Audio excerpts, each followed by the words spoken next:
As the humanitarian crisis in Ukraine widens, our hearts continue to go out to the country and its courageous citizenry.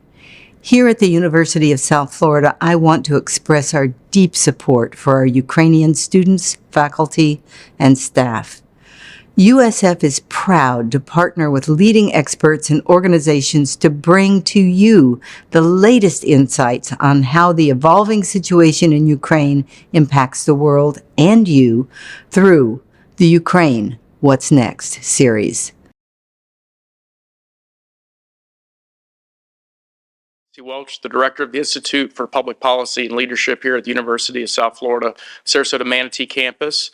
The Institute for Public Policy and Leadership is institute at the USF Sarasota Manatee campus that's in charge of bringing the strong academic resources of the university together with local and global experts to discuss dynamic policy issues and have exchange of ideas. Today, we're going to have another part of that series on Ukraine, and I want to thank our partners, the West Coast chapter of the Air Force Association, the Florida Center for Cybersecurity at the University of South Florida, Security Management International, the Global Interdependence Center, the University of South Florida Sarasota Manatee campus, and Research One at the University of South Florida. Now it's my pleasure to introduce the Chancellor of the USF Sarasota Manatee campus, Dr. Karen Holbrook.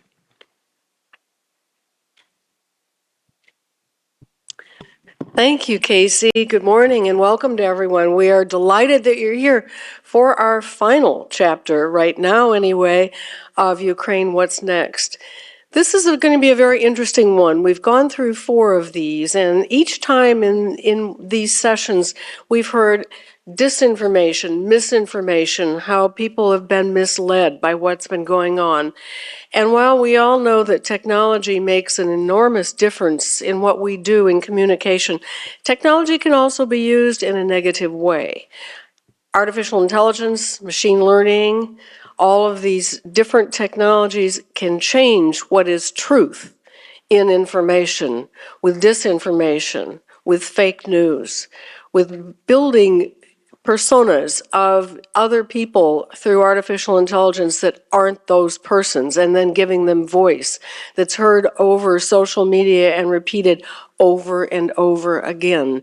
So as we heard this repeatedly, we said, well, let's do a session on this with people who are experts and can talk a little bit about how much misinformation, disinformation, and propaganda has made a difference in this war and in the information and the news that's passed on to all of us. So this is the topic of today's session. It's going to be very exciting.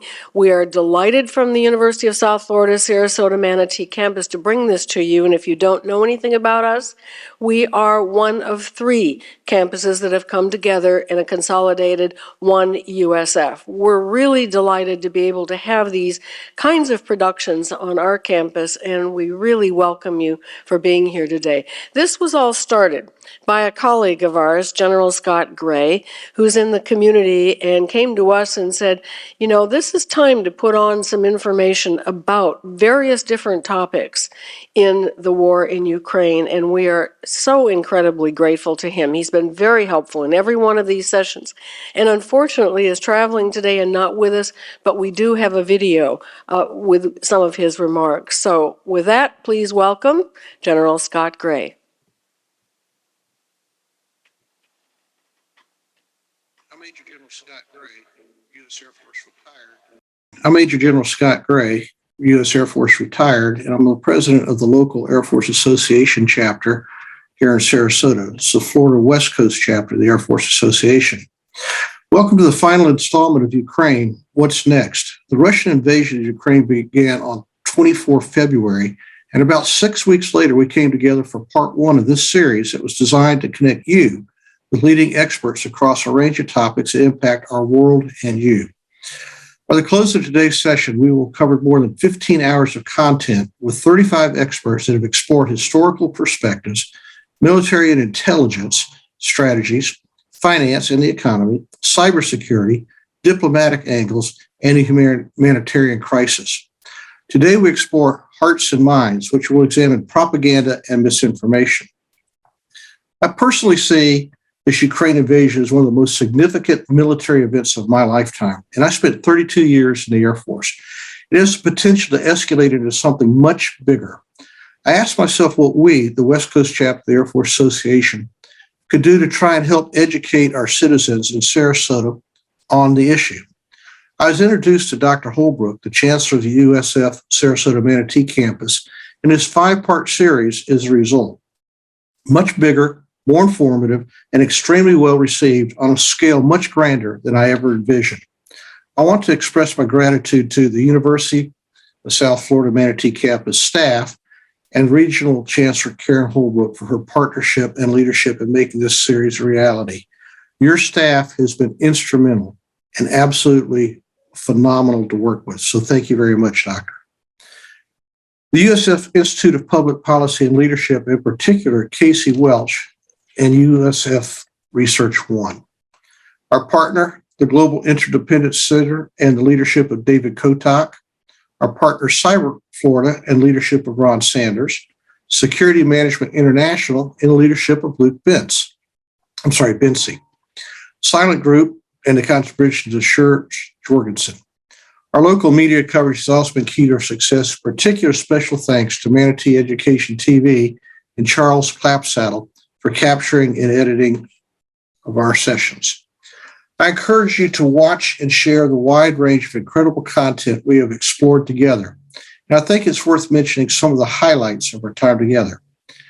In part one, we looked at the military and intelligence insights. And we had a phenomenal kickoff with Dr. Golfo Alexopoulos, Professor and Director of the USF Institute on Russia, share an in-depth look at the history of the region and the legacy of relations between Russia and Ukraine. To say they're complicated is an understatement. We then followed up with General Phil Breedlove, United States Air Force retired, who served as the commander of the U.S. Air Forces in Europe and Africa, and later as the Supreme Allied Commander of Europe. He came in the day after returning from NATO headquarters and talked to us for over an hour about local happenings in NATO and in the Ukraine itself. He made a couple of predictions that I think are proved very fruitful. Number one, Finland and Sweden would apply for membership into NATO, which this has happened since he talked, and he predicted that would be fast-tracked. That is indeed happening as we speak today. He also predicted the war in the southeast sector down around Odessa and everything would be a much different war with much more armored vehicles and much more destruction. And that too has come to pass. He also predicted a much larger humanitarian crisis, and we've seen that unfold also. We had a panel that followed up him and Lieutenant General David Deptula, another Air Force retiree, who is the Dean of the Mitchell Institute of Aerospace Studies and the Risner Senior Military Scholar at the Air Force Academy Center for Character and Leadership Development. He's part of the Air Force Association team in Washington, D.C., and what he led on that panel was an in-depth look at some of the military capabilities of the Ukraine versus the Russian military, and also predicted that we were going to see some major changes in the way that this war was going to be prosecuted. And again, that's played out. Luke Binsey contributed from an intelligence standpoint. We had Serge and Ron on, who contributed from a cyber standpoint for a very dynamic panel. This was day one of our 5-part series, and it was a great kickoff to lay the groundwork for the entire series. Our second forum was on financial and economic impacts, and there our lead was David Kotak, Chairman and CIO of Cumberland Advisors, and his team created an impressive program bringing in financial and economic experts, including our keynote speaker, who's executive director of the World Bank and former member of the management board of the National Bank of Poland. We had 2 panel discussions that day. One, we focused on economic reaction to the Russian invasion of Ukraine, and that was moderated by Michael McKee, who's an international economics and policy correspondent for Bloomberg Television and Radio. We followed that up with an asset market allocation response to the Russian invasion of Ukraine, and that was moderated by William Kennedy, the CEO and CIO of Risk Bridge Advisors and chair of the Global Interdependence Center. Part 3, we focused on cybersecurity analysis, and we had a keynote address from General Keith Alexander, who was the first commander of the U.S. Cyber Command and former director of NSA. Our closing keynote was Lieutenant General Kevin McLaughlin, who is a former deputy director of the U.S. Cyber Command. We could not have had two more telling experts on cyber than these two gentlemen, who just gave a tremendous foundation and a great wrap up of our cyber problems. We had a tremendous panel discussion after that with great questions and answers. It's probably one of the most dynamic panels we had, actually. Part 4 was diplomatic and humanitarian aspects, and that was anchored by our USF College of Arts and Science professor, Jody McBrain, who is currently serving as the Organization for Economic Cooperation and Development in Paris. She did a great job of showing us just how complicated the entire humanitarian aspect of this and the problems that the refugees are facing and how complicated trying to help them really is. We then had our keynote address from Tom Callahan, who's the Vice President of Strategy, Innovation, and Evaluation from CRDF Global, where he is responsible for analyzing emerging trends in international security and technology.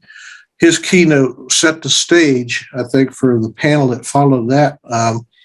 And we also had a tremendous discussion from Dr.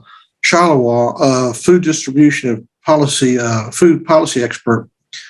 He's the senior director of Agri-Food Analytics Lab at Dalhousie University and one of the world's most cited scholars in food supply chain management, food value chains, and traceability. And if you think back to our very first session, we predicted there that there was going to be a massive problem with food downstream because the Ukraine supplies over 30% of the world's wheat. And we know that they didn't plant, and we know that they're not harvesting, and this is showing up all over the world with food impacts to various nations. And that was brought to point very, very clearly by Dr. Shalawal. All right, we had a closing keynote speaker covering the topic of contingency evacuations from Brigadier General Bob Rank, another Air Force retiree. And he served as Deputy Director of Programs, Office of the Deputy Chief of Staff for Strategic Plans and Programs. And he talked about how you do a non-contested evacuation, such as what we saw in New Orleans after Katrina, versus the complications of a contested evacuation, like we saw in Afghanistan, where we had to work with the Taliban, who were working for and against us in that evacuation.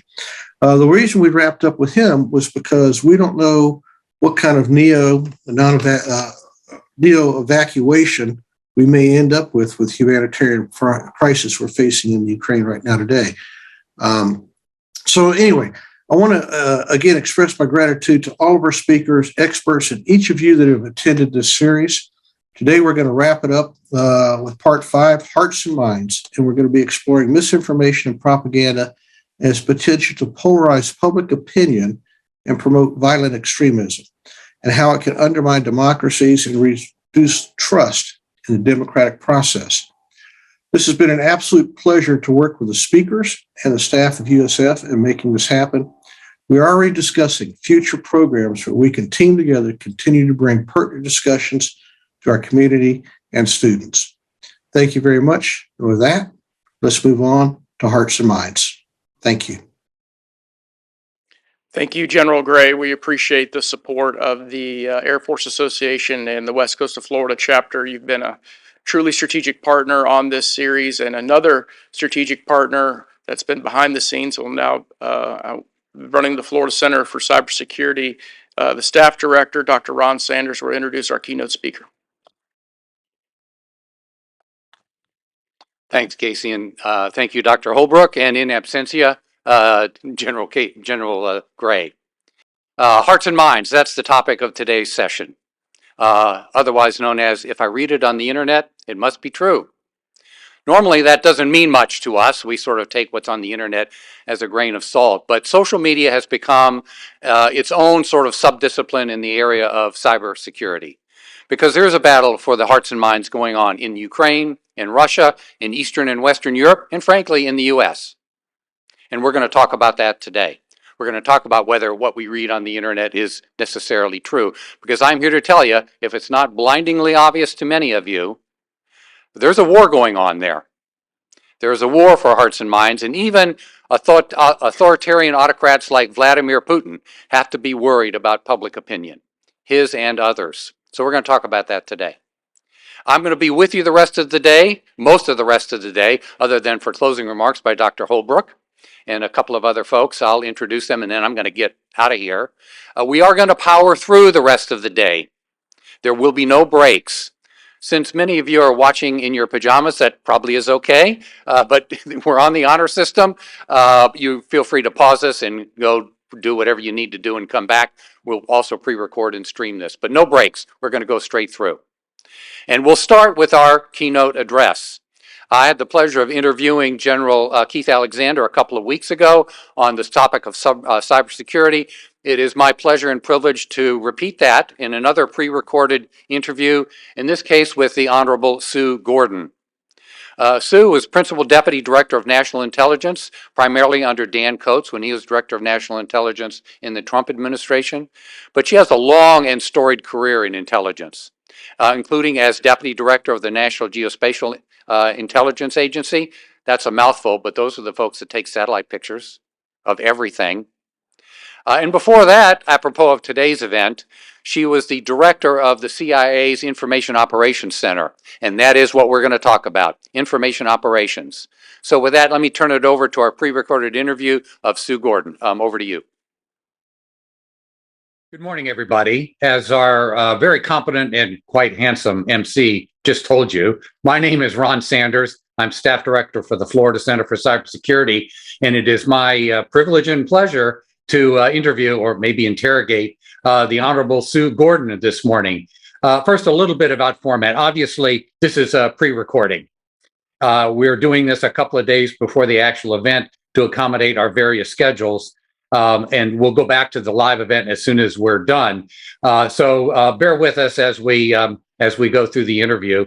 And as I said, we are very fortunate today to have Sue Gordon join us. She's the former Principal Deputy Director of National Intelligence under DNI Dan Coats. And I'm here to tell you, Sue, I don't know whether you knew this, but I was actually employee number 19 of the fledgling ODNI, Office of the Director of National Intelligence, when it was stood up in 2005. And I can tell you that the principal deputy is the heartbeat of the intelligence community. She's the one that really made the trains run and frankly spent a lot of time in the Oval Office as well. So again, it's great to, for us to have Sue with us this morning. But her pedigree is even better than that. She came to DNI from the National Geospatial Intelligence Agency, where she was deputy director. But most importantly for today's conversation, before that, she was director of CIA's Information Operations Center, and that's what we're going to talk about today. She spent almost a quarter century in the agency doing things that we can't talk about or we'd have to kill you. But we'll put the full Monty unclassified bio online so you can see it all. But again, Sue, welcome. Thanks for joining us this morning. You bet, Ron. And, I was thinking about the people that started the ODNI. Back then there weren't many fans of it, even though we recognized we needed to do something. But if I look at it during my tenure, I will tell you that the things that have been done against cyber, against information, would have never happened were there not a DNI and an ODNI, because we wouldn't have been able to bring in the domestic agencies. It just wouldn't have happened. So congratulations, number 19, because you wouldn't have had the fifth principal deputy if you not suffered those early slings and arrows. Yeah, we still talk about some of the bruises and Band-Aids that went into the stand-up. But look, you were principal deputy to Dan Coats. You had literally the catbird seat. So hopefully you can share some unclassified observations with us this morning. You bet. Why don't we start with that? As you know, this is the fifth in a series of 5 events on the Russian invasion of Ukraine. And obviously, what the Russians call active measures, information operations, have become a prominent part of that invasion. So can you start with maybe telling us what you know is going on over there? Again, nothing unclassified, but just to set the stage, where does information operations play in the current conflict? Well, Russian disinformation and active measures actually predates even the Soviet Union. It was part of Tsarist Russia. This is as central to their war fighting as anything, and they're very good at it. I think you have to, when you think about Russia and you think about Russian operations, particularly information operations, they have a very integrated approach to how they do this. It is not uncoordinated. It is not happenstance. And so what we're seeing in Ukraine is basically the latest version of what they've been doing forever. And if you think about Ukraine just as a microcosm, remember they started softening up Ukraine many, many years ago. And they do it in combination with other things. So they take out the power grid, and they take out the power grid, not to take out the power grid, but to tell the Ukrainians that we own you. So if you think about what they've done in Ukraine particularly, and you remember that the heart of disinformation operations is dishonesty, is you can see several things they've done from preparing for war, everything that we know about of saying it's the Ukrainians' fault, it's NATO aggression, it's chemical warfare, it's fascist activity toward Russian citizens. And all of these are untrue, but they were preparing the battlefield throughout. And then the integration of information operations with kinetic operations is what you've seen during the war fighting. And that is, they will send out communique, whether it's to inspire action or to counteraction and confuse citizens about whether what they're seeing is real. So it has been an incredibly aggressive approach. I think what's interesting, though, is the whole information operations, from disinformation to the cyber operations, have probably been less effective than they expected in Ukraine, in part because Ukraine has been pretty experienced in this, in part because Ukraine has gotten a lot of help, not only from the US government and our playbook, our information operation playbook, but our tech sector. And then I would just say the decision by the US government to reveal classified information about what the Russians were planning was a really good tactic to try and stop the effect of disinformation operations by kind of beating them to the spot. So a really interesting microcosm, but it was going on before. It is going on throughout Eastern Europe. It is going on globally, and it's going on here. So it is something they believe in part because it's incredibly effective for them. So it's part of their cultural DNA. It is. Is it necessarily a prelude to war, or do they just do it because it's what they do? It's a prelude to undermining power in their adversaries. Okay. Right? So sometimes it's preparing the battlefield. Sometimes it is preparing the battlefield by weakening the will or the decision-making or the focus or the understanding of the adversary, so that when they want to affect their interests, it is a much more hospitable information environment. And it's also, Eastern Europe and actually Western Europe is a really good example of Russian disinformation that is tied to economic activity and shaping that. And we could go back, the Brits will talk about, they haven't talked a lot openly about it, but Russian involvement in Brexit. And throughout Europe, they'll talk about Russian involvement in elections. So whether it's warfare in the kinetic sense, or whether it is shaping so that they get decision-making in their favor, it is who they are.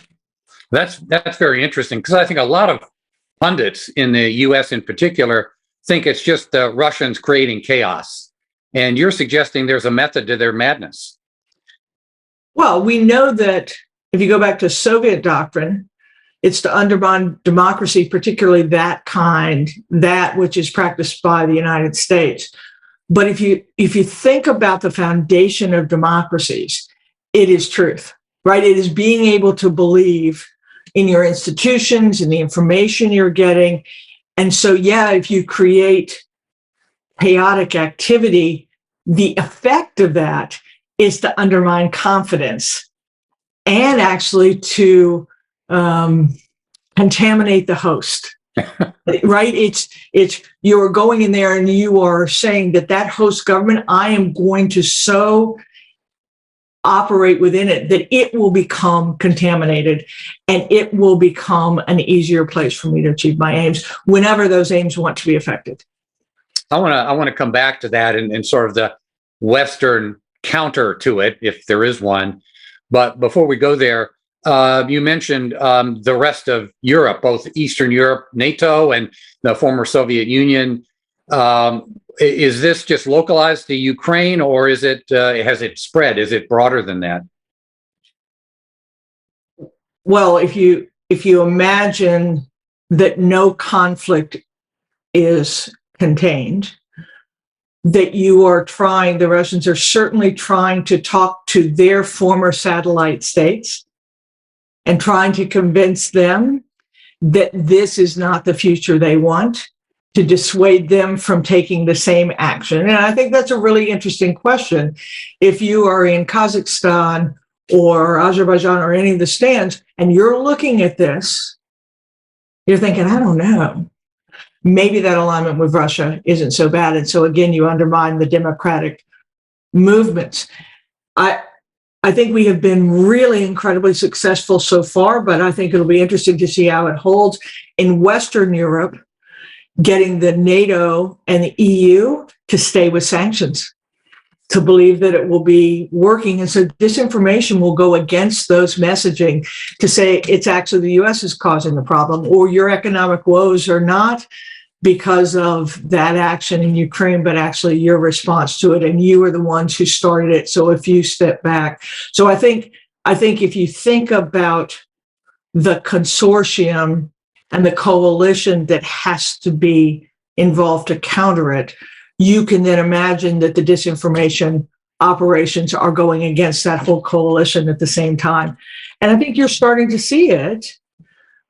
Just in terms of even NATO, is Germany and France are talking a little bit different than the rest of NATO. And so I think this is something we have to keep talking about, because one of the real problems with this, as pervasive as disinformation in general and active measures and Russian involvement in that, we so don't talk about it that the average citizen doesn't necessarily know that information that they are being fed is designed to shape their views to achieve their aims. And so I think continuing to talk about this is really important. So the good news, bad news is we just think of it as news. and yet there may be, as you suggested, an ulterior motive.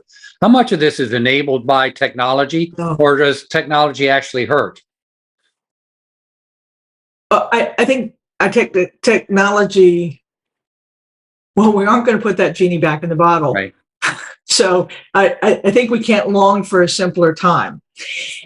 Technology, though, is the modality by which this fundamental desire to influence and shape is being affected. So just because there's technology, don't think that the technology caused it. Now, that intention was there. It's now being just using the technology. There are a couple interesting things that the technology does. Number one is it gives you volumetric effects that it was harder to get physically. You just get blooming of information that you couldn't get with leaflet drops or human activity going into. So now you're getting that volumetric effect. Two, you get a measure of stealth, because the ability to distinguish, we're getting better at it, and we can talk about some of those things.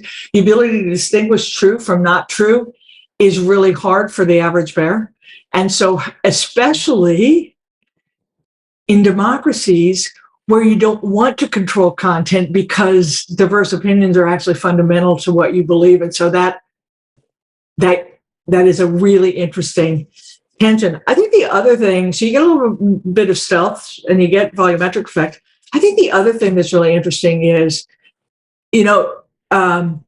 big data in the hands of people intending to use information for their advantage and to shape dishonestly can be used to actually find the fissures in society that can be exploited. So it's not just using the wires and using the electrons, it's actually using really big analytics to see where the sentiment is and what sentiment can be exploited. And there's some really interesting data out there about how much of the messaging post mass shooting events in the US are actually bot generated. It's like 2/3.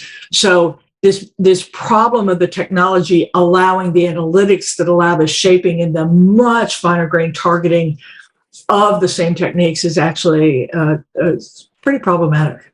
And these aren't just dumb robots doing this, right? It's the same algorithmic sophistication that tells you what you're going to buy on Amazon. Absolutely. Absolutely. So just think all the things that we talk about with big data analytics, all the things that we know are happening that you can do that, now take that and apply to find scenes and find people that can be affected by messaging. And if you compare and contrast, so really during the Al-Qaeda and ISIS, they really were using information operations to try and radicalize and spread their message. They did spread their message. They couldn't achieve the effect they wanted because it just wasn't as personal as the person-to-person contact. So it was certainly, we saw it being used, but it wasn't as effective. Now with the analytics and the reach, you can target individuals and send them messaging that resonates with them because of the other data that you know about it. So it's a pretty sophisticated problem. Well, and I guess I would use another word, not a different one. In addition to volumetric, this is very asymmetric, right? You mentioned ISIS. It doesn't take an army to do this. It can happen in one small building, like the Russian, what is it? Research agency or whatever. Yeah. In the Internet Research Agency, absolutely. And everyone kind of scoffed at it, right? How can a few, tens to 100 people do it? But again, I just go back to, this is not an unsophisticated, uncoordinated technique. It has a lot of history. It has a lot of players. And then when you apply it in this modality, it doesn't take huge numbers. It just takes using that huge machine that's been around forever in Russia and China too. If you we haven't talked about the pandemic, right? But the pandemic was just a really interesting microcosm of disinformation around vaccines, around the spread of disease, around who's to blame. And so Russia is incredibly sophisticated and long-lived at this. China's pretty good too. They just do it for different purposes. Right. Just as a quick aside, a couple of colleagues and I published an article earlier this year on COVID-19 and social media. And it turns out that the vast majority of the population doesn't ask or listen to experts. They listen to friends, including friends that they don't even know. Yeah. Because they share their point of view or what they think is their point of view. Yeah, the whole notion of generating and exploiting conspiracy theories, and again, in a really targeted way. When I mentioned earlier compromising the host, what you just said is now you have this post-truth world where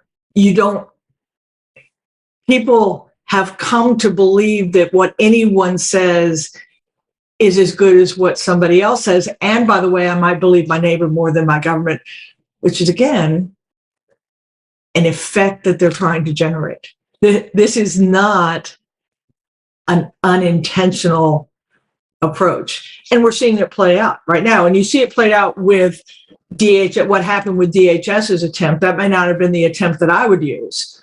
But it certainly played it, because I'm kind of against going after the content, because that just is a really slippery slope. But you just saw how quickly the messaging was, see, there's the government trying to do something to you. It may not have been the best approach, but man, there was so much instantaneous, organized approach against that. That was not casual. Including, I'm presuming, our adversaries who thought of that's a great way to counter that threat is to argue against it. Right? Say, see, the government's trying to control you. And if that happens to originate in a suburb of Moscow, so be it. Yeah. And so if you have this now, so you see the effects manifesting, right? So you have institutions that are less trusted. You see very targeted messaging that attack what the prevailing sentiments are, and you can't distinguish where it comes from. This is a disturbing trend. It is one that we have addressed for much longer than we talk about. You know, Reagan saw this, but it is not one that we have talked about nearly enough to do the counters that I think we need. Well, I'm going to talk about it with you in a minute, but before we go there, let me ask a somewhat cynical question. Is anybody listening? This event is all about trying to win over the hearts and minds of fill in the blank, the Ukrainians, the Russians, right, the NATO countries, the US. But aside from the fact that if it's on the internet, it must be true, is anyone listening? Is the target audience listening? So really good question. Truth in advertising, I'm a pretty glass half full gal even on this. I actually think that there are some real hopeful signs about us learning to counter these kind of activities. So on any given day, does the average citizen not know that they're being shaped versus being told the truth? I think that is still a problem. But I mentioned earlier that one of the reasons why I don't think Russia has been as effective in their messaging in Ukraine is because Ukraine has actually prepared themselves, has talked about this a lot since 2014. I'm going to say, even in the United States, with the decision in 2016 and then 2017 to put out the intelligence community assessment talking about Russian interference in our election in an unclassified fashion, with all the problems with that, I mean, talking about meddling in elections is really hard for governments to do because you run the risk of making people not believe in the thing, doing the work of your adversary by saying you might not be able to believe in it. But that decision to put that information out because the government recognized that the people who were being influenced were not inside the government, they were the citizenry, I think was a really strong move. I think you then see the rise of CISA at DHS that is now focused really on our private sector, is a really good move. And I think that the decision by the government to, again, you can also take Skripal, when the Russians poisoned the former dissident. If you watch that, the government was a little slow to figure out how to respond to that. Russia actually told 30 different lies around that to basically say, it's not us, before the government's figured out we're going to have to release some information that we know about the Russian use of fourth-gen agents. So I guess what I'm saying, the hopeful sign is the government is getting better about willing to release the information it has that exposes these activities, so that when people hear them, they're like, oh, they told me that was going to happen. It's now happened. I understand what I believe. So I think there's some hopeful signs that we're figuring out both the awareness side in terms of talking about it in general and the sharing of information that allows people to arm themselves. Distance to travel, but I think there's some hopeful. Right. I'm a glass half full person myself. And, I take some solace in the fact that when we see political ads on TV, and I'm of the TV generation, way before your time, but we look at them with a grain of salt. They're trying to sell us something, whether it's a politician or a box of soap. We kind of roll our eyes. And I'm hopeful that the internet generation is viewing what they're reading online in much the same skeptical vein. Hopeful, optimistic, naive? I again, we'll talk about what we might do about it. I do think we need to work. I think our institutions need to work harder to either fix themselves so they can be trusted or represent the fundamental trustworthiness of the institutions. Because if you have a citizenry that's so ready to believe anything, and you have that being shaped by adversaries who would do us harm, and there are just there was an event in Texas where the Russians were actually, during the Obama administration, where the Russians were trying to get Texans to believe that President Obama intended to move against Texas.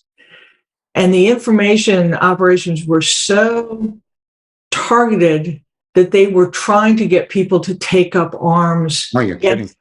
Right. And so this is, and the way it was ultimately countered were some people within the governments recognized this was happening, took really remarkable activity to try and bring this to light and not let it happen.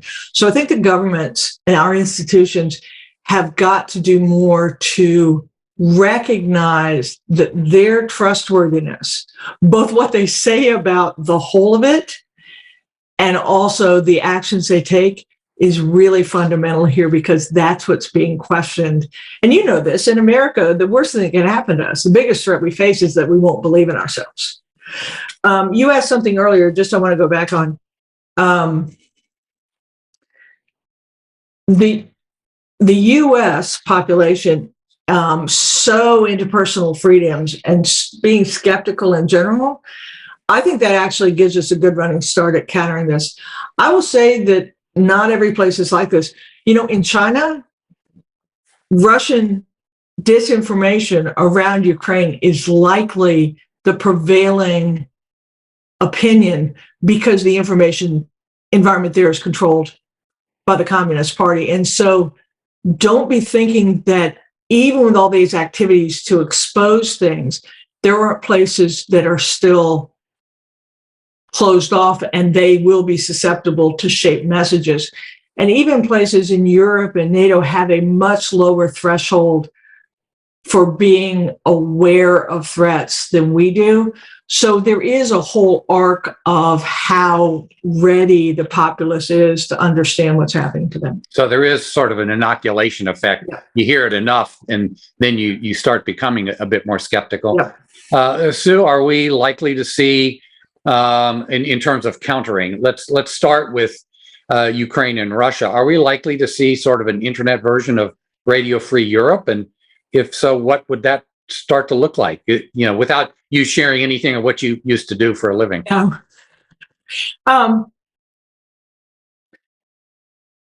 Countering misinformation, disinformation, I think is one of the fundamental tenets of democratic nations, including being able to provide that worldwide for people who want to be able to hear the truth. So I think we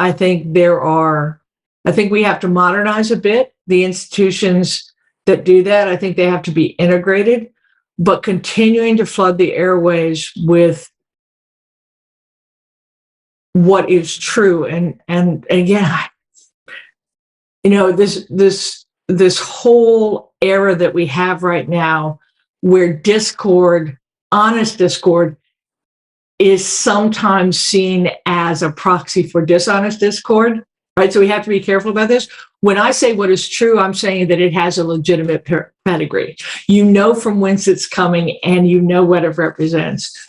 But the United States and free and open societies, I think, are making moves to have more voice that has standard and pedigree that people can come to. And you know this just in terms of what you go and look at for yourself. I'm a really rabid reader of all sorts of stuff, just because you get closer to the truth when you hear more information. We just need to make sure that there is a pedigreed set of information that has standing, that has the purpose of sharing what is true, not what is right, what is true broadly. I'm going to pull that thread, but a quick note to the audience in Sue's defense. I can't tell you how far off script we are. I sent Sue a series of questions, and I've taken her far, far afield just because it's so our conversation is so interesting. So appreciate the fact that all of this is spontaneous, and If I compliment to our principal deputy director. One thing you hear me very carefully trying to work around is one of the greatest things about America is that we value discord and value different opinion. And so the solution to countering disinformation is never going to be a single state sponsored message, right? That's just antithetical. But you do want to make sure that things are not being manipulated, are not coming from bot farms or people outside the environment and sending a different message. And I think we just have to be clever about that. I think technology can help. But if I'm being careful, it's because I am just not a proponent of a single state-sponsored message, no matter how intentionally good that is just antithetical to who we are. So let me go there. So the Western model, my humble opinion, is more hands-off It is. than an autocratic model like Russian active measures, and we just sort of rely on the free media to eventually come up with the truth. But can we these days, or is it too much subject to manipulation? Yeah, I think there's a whole range of things that we could talk about. I always start with education in civics, education in the digital environment, and really what's happening to you. I think if people understood exactly how easy it was to be manipulated by someone who had an ulterior motive, and again, we all have been manipulated to buy product A, B, and C. This is a very different thing. This is trying to shape you to either believe something or affect an action. So I think we have to have more of that information. I would probably go down the path of some pretty careful regulation of the social media platform that are sharing this, whether that's everything from the mainstream media all the way to the platforms. I think we need to think about that a little bit in terms of some regulation. I think there are technologies that can help us here, but I think we have to talk about it more. And then this is a personal bias. I think critical thinking can go a long way. I've been a believer for a long time that the truth has its own sound, and I know I'm like everyone else. I listen to stuff, and I'll have a reaction like that cannot possibly be true. If that's your reaction, that cannot possibly be true, dig into it more. Yeah. So I think there are things like that. They don't sound very focused and organized. And I think there does need to be organized effort to get rid of some of the manipulation.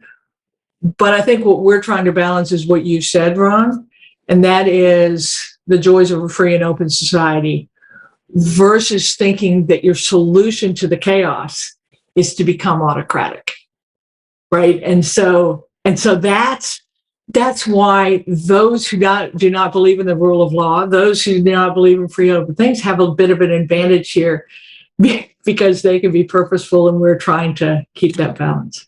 Well, and for the record, I did not pay Sue to say all of that, but I have to mention that one of the things that the Florida Center for Cybersecurity has sponsored in money out of our own budget is what we're calling cyber citizenship, the Cyber Citizenship Initiative, which is focused on teaching K through 12 kids, the so-called digital natives, that they can't trust everything they read on the internet. And there is a methodology, if you will, to discerning the truth, of doing your own research, to finding the provenance of what you're reading before you just buy it a whole hog. Any thoughts on how we could best educate people to do that? Well, I think I think there's a whole range from you and I are a certain demographic group. We remember the DARE program when we were countering drugs in schools. I think you can come up with some smart programs there. I do think you have to get the media and the platforms to be involved. I think there is some really interesting potential in technology because truth and lies behave differently temporally, and I think you could put some things into it. I do think that the social fabric and vulnerable populations are recognized as being vulnerable. And so those things that we do to reach out to all our vulnerable populations, to people who might be isolated, to try and get them the whole range of things, to include them, I think has to be part of the same thing. I don't mean to be too activist on this front, but I know that our adversaries, I know the Russians understand and can use data to find those people who are isolated, who are disadvantaged, and who might be susceptible. And so that means our counter to that has got to be equal outreach, but it doesn't have to be just with information. It can be with social programs and feeling things included. And that sounds a little too glib, but if you think about how information is being used and how targeted it can be, and how important our social fabric is to free and open societies, I think that has to be part of it. That's interesting. Let me shift the focus a bit, although maybe applying some of the principles you've just laid out. In Ukraine, Yep. There are the Russians are engaging in so-called active measures with Ukraine and Poland and others. Are they distinctly separate from what they're doing with their own population, trying to justify the special military operation, et cetera? We've seen the rallies. How much of that is real? So both, right? Again, they have state-controlled media, and so they are messaging to their own people at the exact same time they're messaging to everybody else. I didn't say it as clearly as I might have. This is very sophisticated, and part of what they have to do is keep their own uprising from happening, because their own citizens get information leakage into. They have to make sure that they're controlling that message as well. You see it getting harder and harder. I think if you take just the arc of Russian interest in, we'll start Estonia, then Georgia, and now Ukraine, and you see how they have tried to shape those environments with information and how much harder it's getting to hold because there are more and more information coming in to counter that activity. I think the Russians will find that it is harder and harder to use these same manipulations to keep their own people from seeing the truth. And I think you asked a question earlier about the kinds of things like Radio Free Europe. I think this is where, and again, I have no involvement in these activities now, but I think this is one of the places that we really have to focus, is making sure that the Russian people have access to different views of what's going on, so that they aren't as easily shaped by a government that is trying to keep them from affecting their power.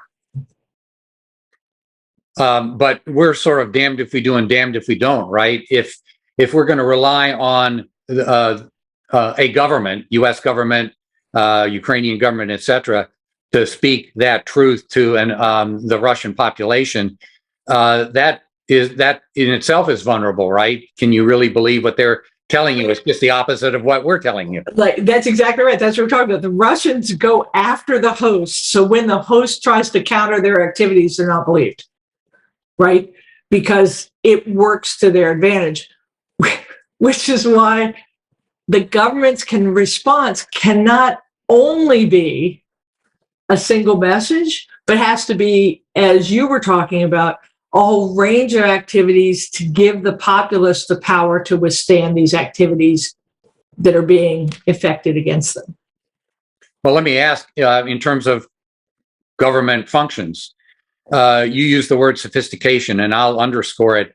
I don't think people realize just how sophisticated these information operations are.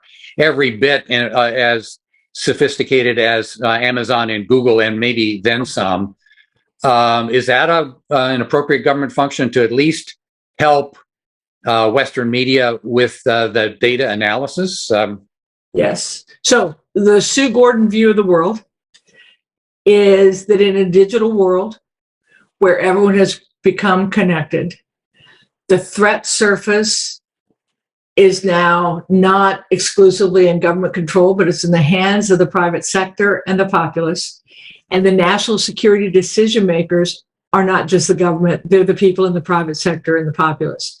In this world, to me, the government has to a total mixed metaphor, to become almost the supporting command. If you take the military thing, rather than the combatant commander, the government has to become the supporting command to the national security decision makers that are now outside government control. Give them the information they need and the help they need and the wherewithal to be able to stand. And the work I think we did with the elections post 2016 is a really good model for how the government really rallied to do two things that were hard. One was to go to the private sector where our society doesn't want the federal government in the private sector, to get them to understand what was happening. And now you've really seen a rise of a lot of people helping to spot these activities, from the Microsofts to the CrowdStrikes to the Court of. There's so much work going on. I named 3. I could have named 50 that are involved in terms of trying to harden our systems and do that. And the second thing the government did was they went to state and local, another place that is hard for the federal government to go in our system because we don't believe in that, and really sharing information and buttressing their ability to defend themselves. And that's just from 2016 to the 2020 election. It continues to go. So I think that's a governmental function, but that's the government saying, we're going to take our resources and we're going to support your ability to do the piece that you're now carrying for us. More an enabling role than a doing role. It's weird, right? Which is fundamentally what the government is supposed to be for the people. But it's just, if you think about the arc of national security, it was much more the government doing the political military stuff. And now I think you see that it's a much more shared responsibility. But it has to be deliberate, right? And is there any sign or signal that it will be? Well, I think like I said, I think the election is an example that it was. This content piece is really a tough nut to crack. But I think it is something that just has to be taken on. And like I said, I think it's the whole spectrum from the government kind of policing itself and say, what are we doing here when we're talking to people, all the way to the working with the platforms so that they get regulated a bit without being subordinated, working with the citizens to say, you do know this is happening. And if you know it's happening, you are already semi-protected. And then I think some really focused efforts to try and create some counters to the activities that they're sponsoring, even more than the messages that they are. Well, let me be a bit indelicate. So our colleagues in the Department of Homeland Security just went down this path and were roundly criticized for it. What lessons can we learn from that in terms of developing a deliberate strategy? Okay, so if you don't recognize that the government in this space particular has become untrusted, you will never come up with a reasonable approach. So that's number one. 2, you can't casually go against it. I mean, there was no preparing the battlefield to say, we are putting together a commission to figure out how we are going to counter information operations against our democracy. And so we're going to put together, there's none of that. I mean, weren't you startled by that day when they just announced it? Yes. Right. And once it was announced, back to the populace isn't prepared to know what to think about it. They haven't given any chance. And so those same people who want to undermine have just used that activity to undermine.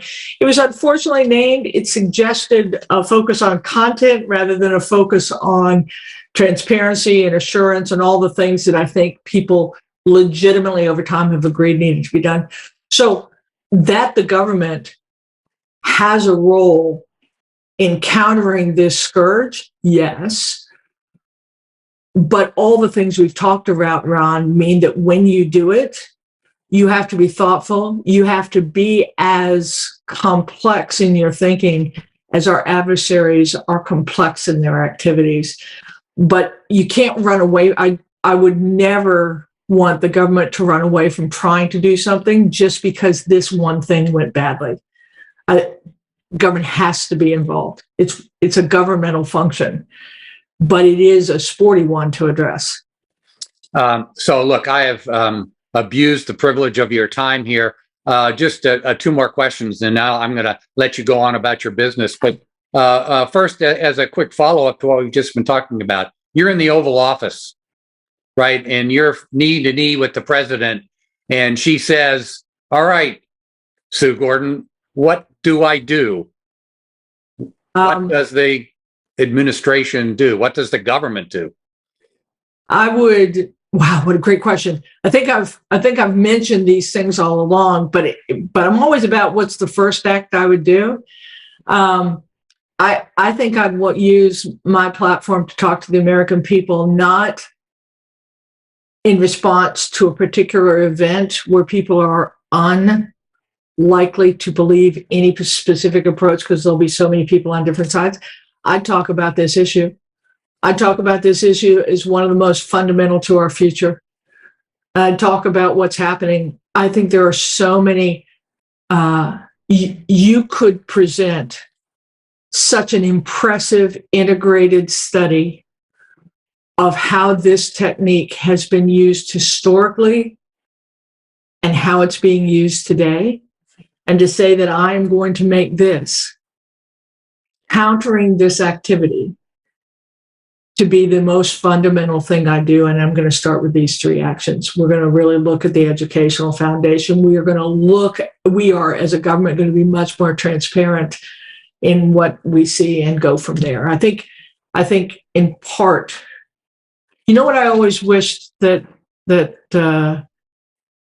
when the Russians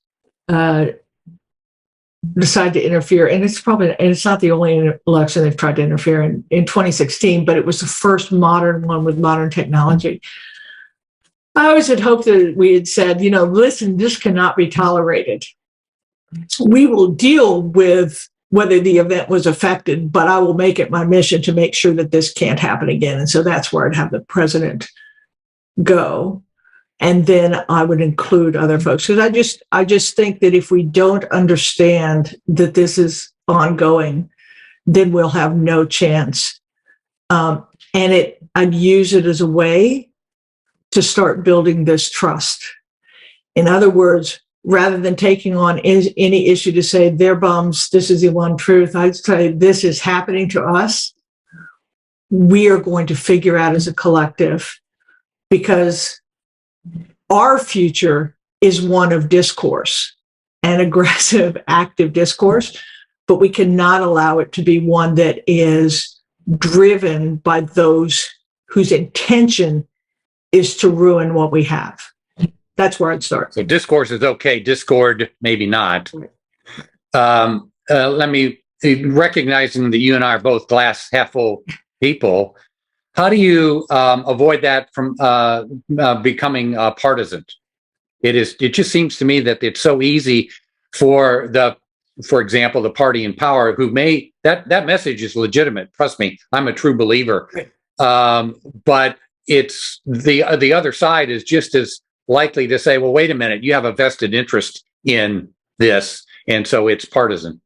Yeah. So Right. That's why I think what I'd do is I'd choose a moment when we weren't dealing with Uvalde and what that has devolved to, or other things. I'd choose a moment when that didn't happen. I think I refuse to believe that we can't find our way forward. That at some level, Sue's go-to trick when she's dealing with organizational conflict is to go to the higher thing that we all believe in, right? One of the higher things we all believe in is free and open society is a good thing. And we are facing forces right now that are putting that at risk.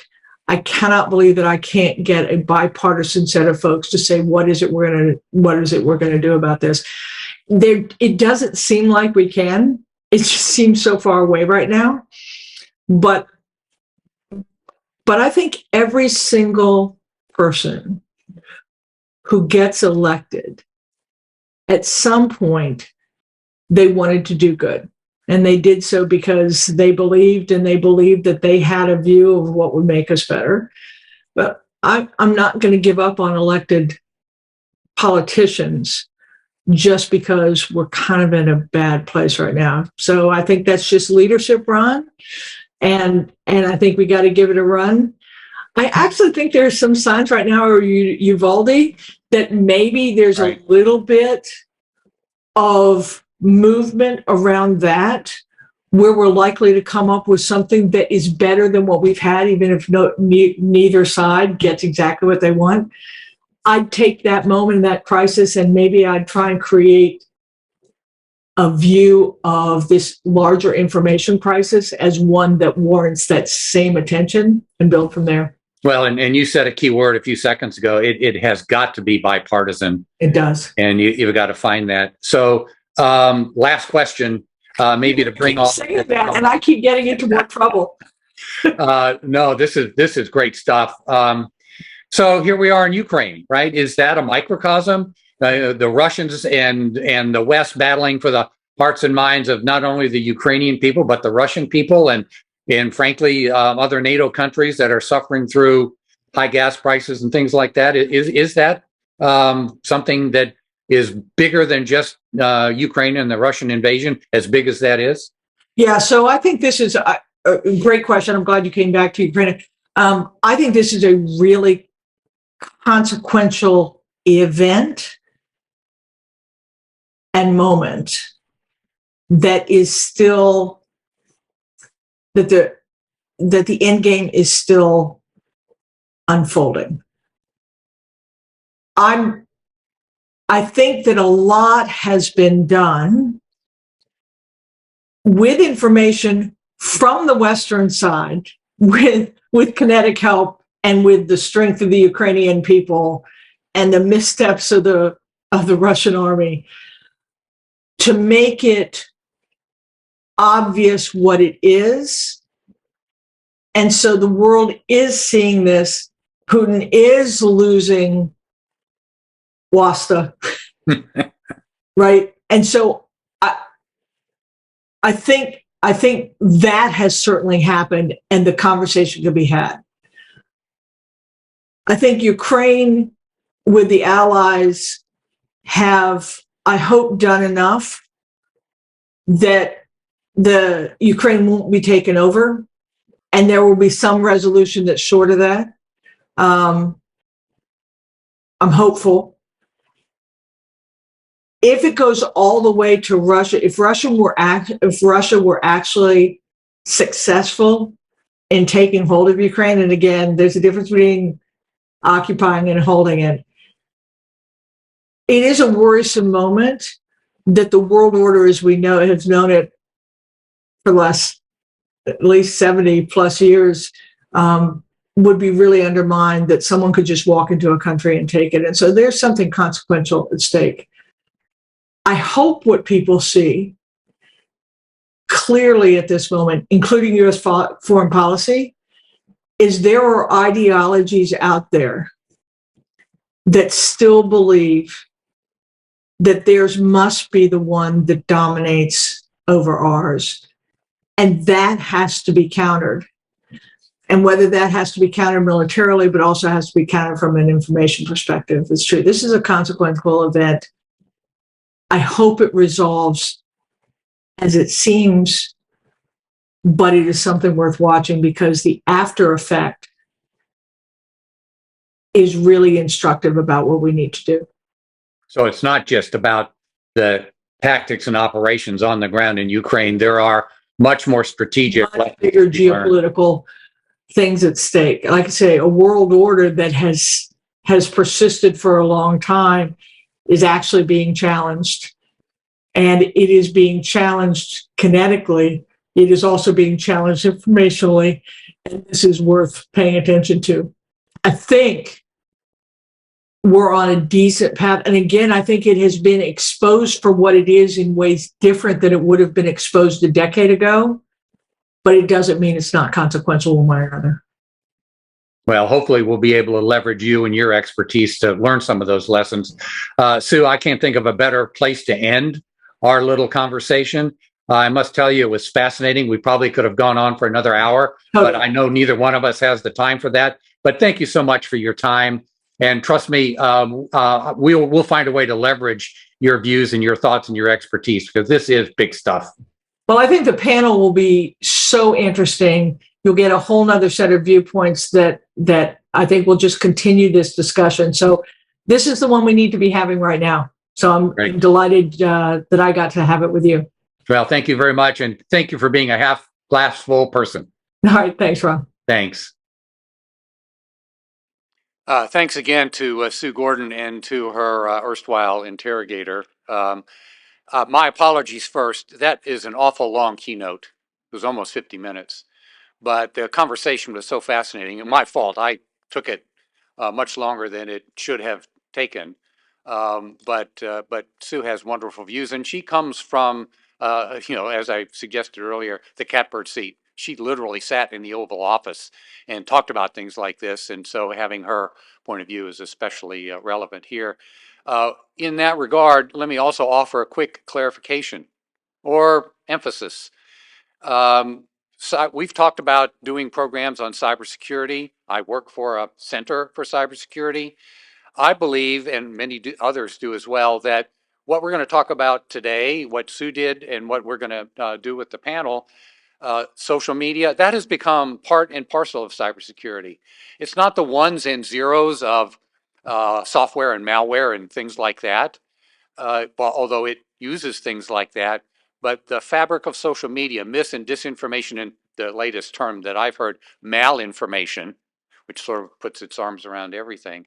To me, that's become part of cybersecurity as well. And it's an important part of our nation's security, and at least in a very general sense. And as Sue mentioned, we're not going to talk to a panel about that. I'll warn you now that I'm going to ask them many of the same questions I asked of Sue, because we have with us today a practitioner, at least a former one, at least he claims to be a former one. I think he's still doing this stuff. We have a scholar, and we have an entrepreneur. We have a private sector representative who will talk about the role of the private sector in this kind of stuff. Before I introduce them, though, let me give you a couple of ground rules. First, this is not going to be your grandfather's panel. I am not, repeat not, going to ask each panelist to do 5 to 7 minutes of opening remarks before they begin the conversation, because we all know that 5 to 7 minutes becomes 10 or 15, and we'll go on and on and on. And that last person who gets to talk is sitting there fidgeting, been there. So instead, I'm going to do a brief introduction of them. Their full Monty bios are on the web, so if you want to see them, you're welcome, and I would encourage you to do that because it is a stellar panel. But I'm only going to do a couple of sentences of intro. And then what I've done in advance is ask each of them to respond to a single question. So we'll do rounds of 3, and I'll reserve the right to interject myself as well. But I'll ask, for example, J.D. Maddox, one of our panelists, a question. I'm going to encourage our other panelists to chime in. And frankly, if they don't chime in, I may just call on them. That way, we'll go about 10 or 15 minutes per question. And if there's time, we'll do a second round. We do have a hard stop at 11:10 for our next speaker, who's actually coming to us from Warsaw, Poland. And it's very late in the day over there, so I want to respect his calendar. So again, 5 to 7, no opening remarks. We'll go right to questions. I'll ask each one a question that they've prepared for in advance, and I'll encourage the others to chime in, and we'll have a conversation about this. Let me just add to the opinions that our panelists express are their own. This is personal time. And again, you'll hear many of the same questions I asked of Sue, because hearing them speak to the same subjects is important. First, we've got J.D. Maddox. J.D. is an adjunct professor at George Mason's Schar School, where he works with a good friend and former boss of mine, General Mike Hayden. J.D. actually has run for office, but he's the practitioner part of our panel, a former Army PSYOPs operator and a CIA branch chief, and also deputy director of the U.S. Global Engagement Center. J.D., welcome. We have Golfo Alexopoulos. Professor Alexopoulos, you may have seen at our very first event, she provided a wonderful history of Russia and the Ukraine, literally going back to the, what was it, Golfo, 12th, 13th, 14th century? It was a long time ago. As General Gray said in his recap, it is well worth watching because there is a deep historical context. Frankly, there's a deep historical context to these information operations. And Golfo is the head of USF's Russia Institute. She studies this stuff. And last but not least, we have James Foster. He goes by Foster, so it's not me being rude calling him his last name. And he is our entrepreneur. He actually runs a company. He's the chairman and CEO of a company called Zero Fox. And they're actually in the business of providing this as a service, protecting against cyber attacks that include social media attacks. But he's here to talk about the role that the private sector has, because as you've heard, where autocracies pretty much have a single source, their government, our sources are multiple, and we count on the private sector to help us find the truth. So with that, our panelists, are you ready to begin? The answer is yes. Okay.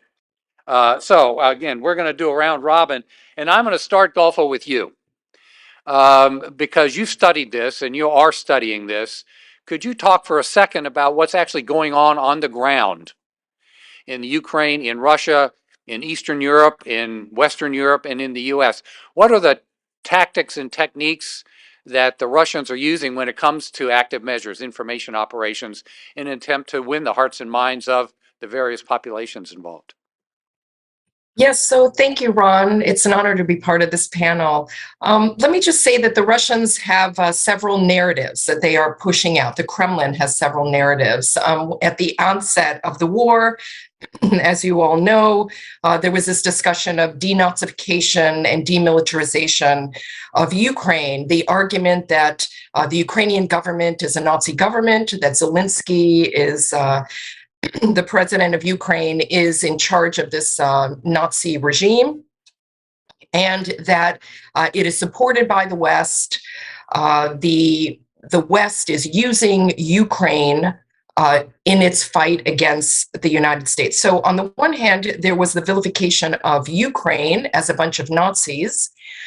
This message resonates with a Russian audience because the Russians view themselves as the ultimate victors against Nazism in World War II. And so, you can sell to a Russian audience, we are fighting Nazis again, we will be victorious against Nazis, just as we were victorious in World War II. So this is resonating at home, it's working. And Putin does have a lot of support for the war, at least so far. Another big message that he's pushing out, that the Kremlin is pushing out, is that this is really a big conflict between Russia and the West, that the West seeks to destroy Russia using Ukraine as its proxy, and that the West is deeply Russophobic, anti-Russian, and so on. And so right now, everyone's talking about the food crisis. Russia is blockading Ukraine. So Russia is clearly responsible for not allowing food to exit Ukrainian ports. And yet the disinformation campaign on the side of the Russians, the Kremlin, is that the food crisis is being provoked by the West. It is the West that is arming Ukraine, that is responsible for the war, and so on. Is this working? It is working in Russia. Is not working in Ukraine. I mean, for the Kremlin, for the Russians to win hearts and minds in Ukraine, I mean, forget about it now. Even people who were pro-Russian prior to the invasion, when the invasion occurred and the Russian security services expected these pro-Russian Ukrainians to side with them in the war, they were shocked that the Ukrainians said, "No way, you just invaded my country." So the support for Russia among ordinary Ukrainians has plummeted, as you would expect, since the invasion, and no amount of information operations is going to turn this around, because the experience of ordinary Ukrainians, their experience of this war, their knowledge of this war, is just too profound and too great. They're not susceptible to Russian messages. And I should also add that this idea that that Zelensky should cut a deal and give up sea territory in order to end the war. Zelensky can't do anything when 90% of his population wants to dig in for a long fight against the Russians. So right now, Ukrainians are profoundly anti-Russian. I do think this war has divided the two countries in a way that will take generations to heal. So the Kremlin, I just want to pick up, I'll conclude with something that Sue Gordon mentioned this morning, and that is when the United States started to send out information about possible false flag operations that might trigger a Russian invasion, that really helped to limit the power of Russian influence operations in the region. For the longest time before the invasion, the Kremlin was saying, we're not going to invade, we're not going to invade. Nobody thought they were going to invade their own foreign ministry, didn't think they were going to invade their own security services, their own military, didn't think they were going to invade. So they weren't preparing the ground for an influence operation, and so this war has not been as successful a foreign influence campaign as, say, the war in Georgia in 2008. But at home, the Kremlin's messaging is resonating, and Putin is doing well. He has the support of his people for this war. The public sentiment in the former Soviet Union seems to be strong. Let me ask, first I'll ask JD and Foster their take on this. It sounds like Golfo is suggesting they've written off the Ukrainian people. That's a hopeless fight. But is the fight for hearts and minds in Eastern and Western Europe, and in particular the U.S., is that a war of attrition, depending on who outlasts whom? JD, what do you think about that? I think on the issue of the Russians attempting to influence Western and Eastern Europe, they're having, of course, a terrible time with Western Europe. Western Europe has essentially allied with Ukraine, and I think that the narrative is not reaching those audiences the way Russia would like it to. I think, of course, in Eastern Europe, it's a totally different crowd and a much more complex set of audiences, and there are really differing vulnerabilities, as we call it, to the message that Russia is sending to them. I think, though, that the core issue that Russia faces in terms of its own image control is that Ukraine has been extraordinarily effective with a number of its own messaging activities, especially related to Russian atrocities and Russian potential use of nuclear weapons. If Ukraine continues to use those narratives effectively, I think you'll see more countries sort of abandoning Russia in terms of actual military support and economic support. JD, I'm going to come back to the disclosure, the revelation of intelligence products that, frankly, probably give you and I hives, sharing secrets that used to be really secret. But before we go there, let me ask Foster, what do you tell your clients? I see on the evening news, gas prices reaching an all-time high, supply chain backlogs, et cetera. And, those are nuanced crises. And clearly, there's a war going on in the Ukraine that has something to do with them. It's hard to discern how much. But what are you telling your clients when they're faced with this and a very uncertain future? We may have just lost him. So while we're trying to get him back, so JD, let me ask you the question I was going to ask you later as a former intelligence officer, and Golfo alluded to this. We have shared stuff in the interest of countering mis and disinformation. We have shared stuff that we never shared before. What do you think about that? Does it give you the same hives it gives me? I think that the core information sharing that was done before the war was what Golfo alluded to on attempting to call out Russia for its impending attack of Ukraine, and to then discourage Russia from conducting its attack.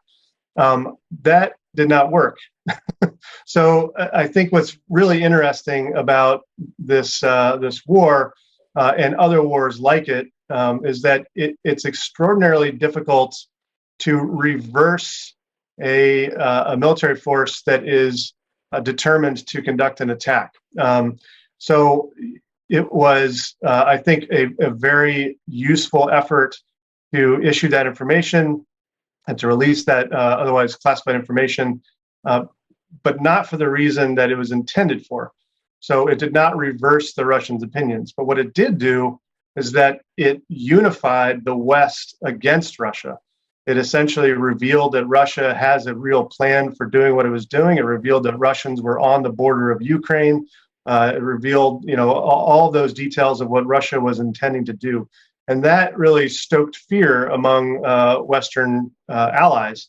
And that was the great usefulness of that information release, I think. But I got to say, I've studied the idea, the concept of strategic provocation in some detail. I've assessed about 10 of these different strategic provocation efforts, the kind that Russia conducted in Ukraine this time. And it does seem that across the board, any warning of the impending attack really does not help to stop the attack. So it's a very, very complex dynamic. And again, if a leader is intent on conducting a war, they're not stopping because they're called out on moral high ground. I'm sorry, I'm not hearing audio. Ron, I think you're muted now.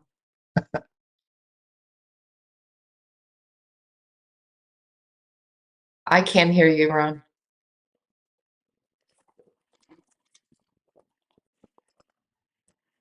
How about now? There we go. Okay. I guess my microphone. Can we blame the Russians on this? I'm going to. And I notice, Foster, you're back, so I'm going to turn to you and give you the floor here in a second. But just to follow up on the part you couldn't hear me say, JD, I think at the end of the day, our colleagues in the intelligence community would concur. What they tell me is that our disclosure of what used to be classified information was not about deterrence. I think they knew as professionals they isn't going to stop the Russians. They're going to do what they're going to do. The best it could do was show that the Russians were duplicitous, that they were lying when they professed, oh, these are just exercises, and that they really did have the intention of crossing the border with troops and tanks. But Foster, let me go to you, and we'll keep our fingers crossed that the Russians don't interfere in your remarks. And I'll re-ask the question. What do you tell your private sector clients who are seeing all of this go on? They're seeing the narratives that Golfo described, and supply chain backlogs, food instability, energy prices soaring, inflation, et cetera. And they come to you and say, Foster, you're our cybersecurity as a service provider. What do we do?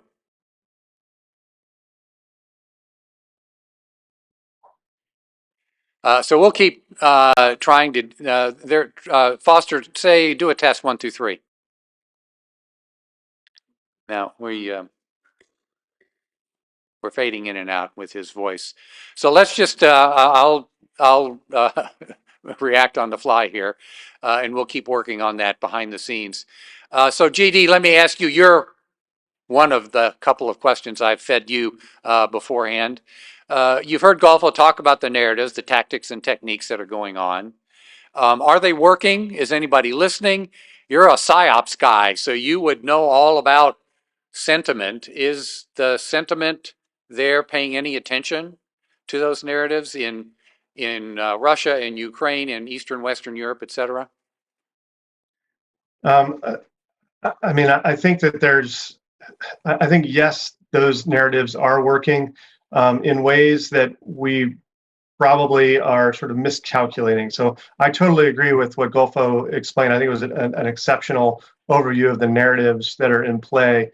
What I think is so interesting about this is that the Ukraine government is using narratives, yes, to unify its own people, to counter the Russian threat, and to continue to fight the Russians. That's working, although you're seeing a little more dissent within Ukraine against that unification against the Russians.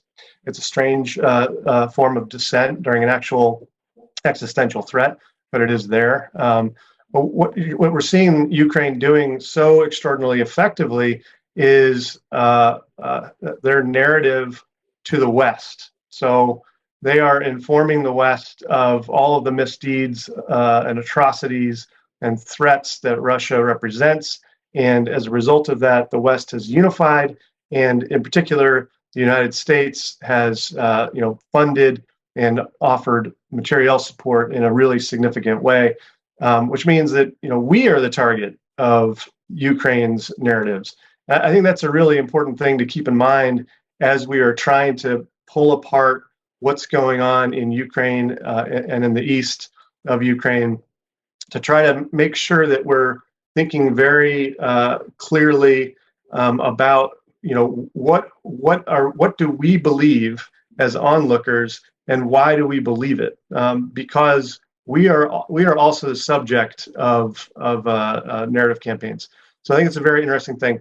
I'd like to pivot a little bit to explain my perspective on this, which is that this war is really significantly different from previous wars because of the digital activism that's involved. And that digital profile of the war is really driving the narratives. It's really the digital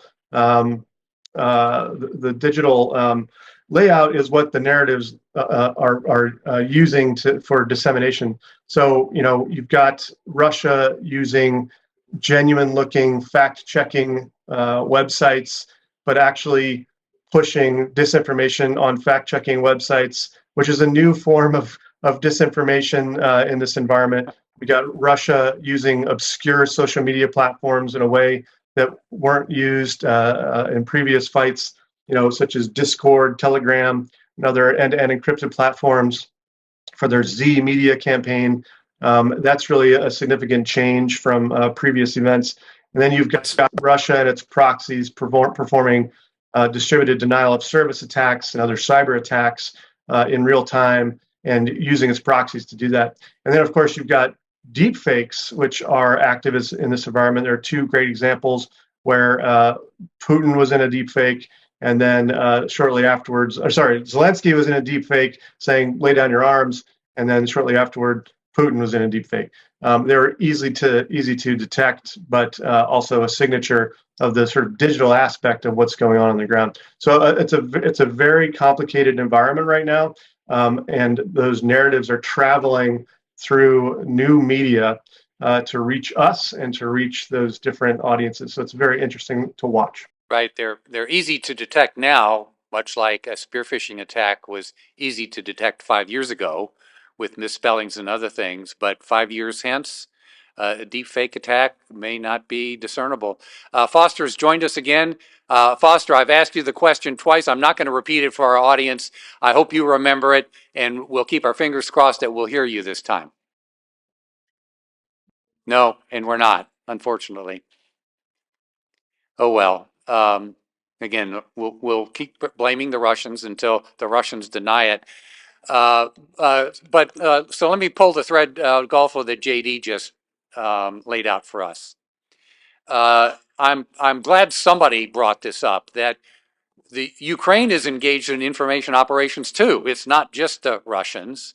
We've centered on what they're trying to do to us, but there's an influence campaign going on directed by Ukraine, correct? Is it deliberate? Is it sophisticated? Or is it just sort of reporting news on the ground? No, that's absolutely right. And in fact, there's some Ukrainian independent journalists that have over 1 million Twitter followers. They're pushing out stories all the time about what's happening on the front. A lot of journalists on the ground are communicating images in real time. I do think that that's a very important influence operation, as JD mentioned, because they're relying on military support from the West. And the fact that they're showing, number one, success, because if they had been losing the war, if the Russians didn't retreat from Kiev or fail to take Kharkiv, then I think there would be less will in the West to keep sending arms. So the fact that they're demonstrating their will to fight, that morale is high, that they're capable. And what I hear from military people who know the military side much better than I do is that the Ukrainians have indeed demonstrated a lot of adaptability, resourcefulness, and intelligence on the battlefields. And so the fact that they're doing well, they're pushing out those successful messages to the allies so that we can continue to support them. So it's in their interest to do that. I don't think it's surprising. And certainly the Ukrainians know that the Kremlin is pushing out a different message to the West. So the Kremlin's pushing out the message to the West that Ukraine will lose, that Russia's in this for the long term. This is how they've shifted now. So in the beginning, of course, Putin believed his own propaganda that this would be a quick war and Ukraine would fall. Zelensky would, flee the country or whatever. So now they're digging in their heels for a long fight. There's evidence that there's evidence in polling data that Russians are behind a longer fight, that they're prepared for a longer fight. And that what the Kremlin is saying is that the West is not ready to keep sending arms indefinitely and for a long period of time, that they will want to end the sanctions quickly. The West doesn't have the staying power that Russia has. And so if the Kremlin is pushing out that message to the West, this is too expensive, this is not a strategic interest, Ukraine will fold, Russia has much more arms behind it. If that's the Kremlin's message to the West, Ukraine feels even more, a greater sense of urgency to push out its own message that it's willing to fight, it can fight, and that in the long term, it can win. So, JD, let me ask you, how much of that is truth and how much of it is manufactured?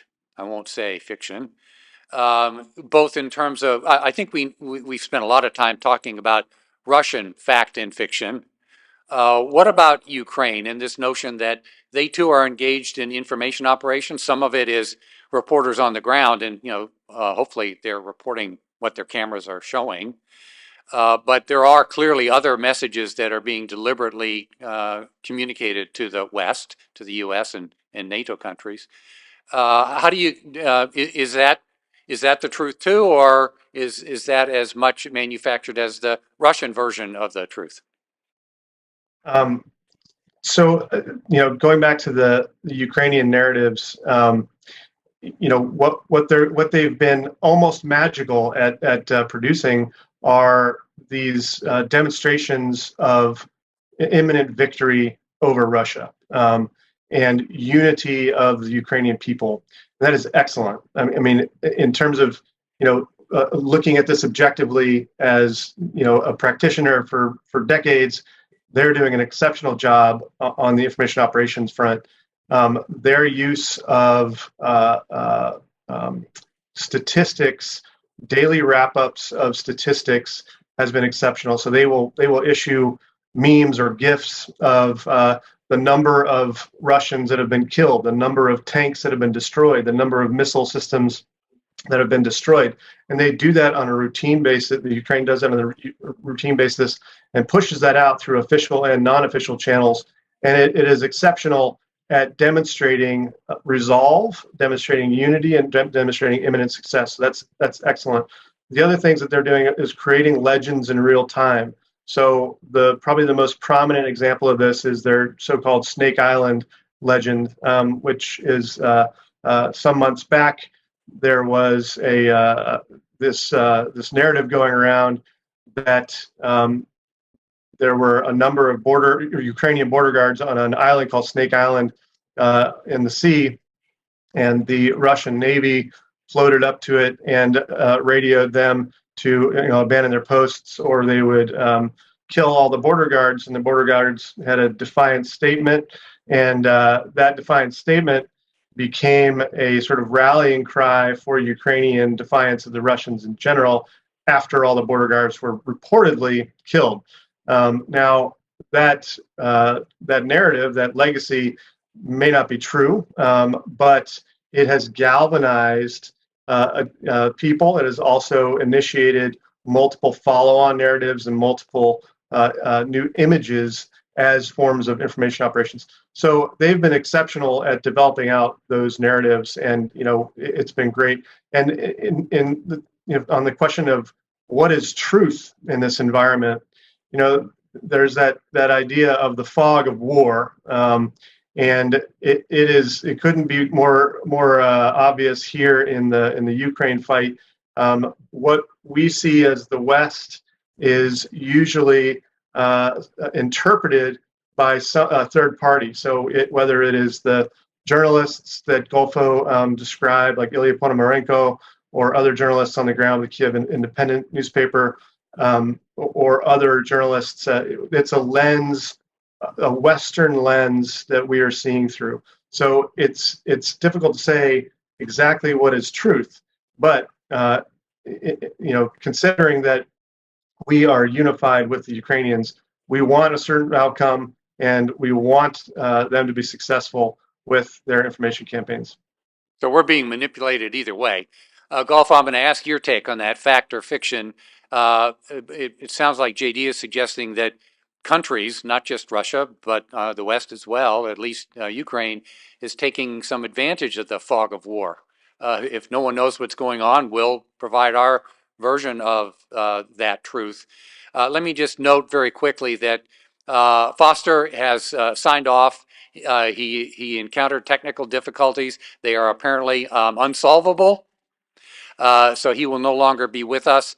We'll try to engage in a dialogue with him on a recorded basis, and hopefully we can stream that. Because we did think it was important to hear from the private sector, particularly an entrepreneur like Foster, who could talk about their role in both mis and disinformation, and especially in countering it for their clients. So more to come on that. But as I said, he won't be with us as part of the panel as promised. So Golfo, let me ask your take: fact, fiction, fog of war. What's going on? Well, there certainly is a fog of war. What I'm hearing is that, especially now, the very focused campaign in the East and the Donbass is hard for people to cover because the shelling has been just so intensive. There are fewer journalists, Western journalists on the ground. I think that in the war so far, we had a lot of people on the ground, and I actually think that our news outlets were doing a pretty good job of covering it. If I can pick up on something that you discussed, Ron, with Sue Gordon about the government's approach, the RFERL, the Radio Free Europe, Radio Liberty, that has that hires independent journalists on the ground in the former Soviet Union and in Eastern Europe. They do some of the best reporting on the war, I think, and they have been talking about how the government really needs to support their work more robustly because the Kremlin is supporting its propagandists so robustly. Indeed, just watching Russian state media, it's frightening. The messages on Russian state media about Russia's ability to destroy the United States and the UK using nuclear weapons. I mean, things that no rational government would have said a generation ago now is just ordinary talk on state TV in Russia. So I do think it is important that we we don't have to have it in the Department of Homeland Security, but we already have these entities in the government that do such a great job of promoting independent journalism. So if we can just keep doing that and broaden their budget, I think that would serve us well. I also want to just say something about the limits of Russian disinformation to pick up on your question, Ron, because I do think that it doesn't always work in an environment where you do have competing narratives, competing voices, you have independent journalists. I mean, that has been the blessing of this war, has been the interest that everybody has taken in it, and the fact that there are journalists on the ground. Our allies in Eastern Europe, in the Baltic states and Poland, to them, this is an existential crisis. I mean, they see, the Poles see themselves as next. The Baltic states understand the threat that Putin represents in a way that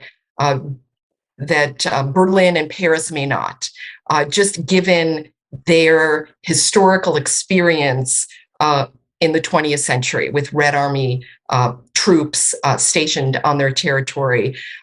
They were the ones who asked for NATO membership. This narrative that the United States wanted to expand NATO to destroy Russia is a false narrative. The history is that these countries in East Central Europe wanted NATO membership because they understood that Russia did pose a threat to them, as it had they feared that there could be a threat from Russia. So I think that needs to be taken seriously. I think that there is on the subject of influence operations and messaging, our East European allies are really committed to that message, that Putin needs to be defeated, that this radical nationalism, radical imperialism on the part of the Kremlin needs to be defeated thoroughly. Otherwise, it will not stop in Ukraine. It will continue on. We heard Patrushev, the head of the Russian Security Council, talk about how Poland wants part of Ukraine, and how it's just, I mean, they're saying things that are just so beyond the pale. So I think that's something that the United States needs to consider as well. The Kremlin wants to take advantage of that split among the allies, what appears to be this difference of opinion, where our allies in the Baltic states and in Poland, Romania, and elsewhere understand the Russian, the threat that Putin faces, understand that differently than our allies in Germany and France. So this will be something to watch moving forward. So I think what you all are telling me and our audience is that the U.S. and its citizenry is being buffeted by information operations campaigns from both sides, from all sides. All sides. So what's the role of the U.S. government? JD, I think Golfo suggested something like the Radio Free Europe model. The other potentially contrasting model is the the DHS's, what was it? The Disinformation Governance Board. What's the role of the U.S. government? Is it benign, enabling, or is it more proactive and aggressive? There are multiple government organizations that are functional in this space. I think what Golfo was focusing on was how do we express the U.S. narrative, or how do we express an unbiased narrative about this issue. So more support for journalistic organizations like RFERL. Absolutely, you've got to be able to do that. Then there's the other issue of how do you structure a U.S. government effort to more broadly go after the disinformation problem or the information operations problem. That's a little bit different. And currently we saw the disinformation board fragment pretty quickly as it wasn't managed appropriately at the very beginning. And that's partly because the American people really don't like to be told what to think. and that's kind of a central issue for any governance in this information space. So, even our federal Department of Education does not include media literacy or digital literacy in its curricula requirements.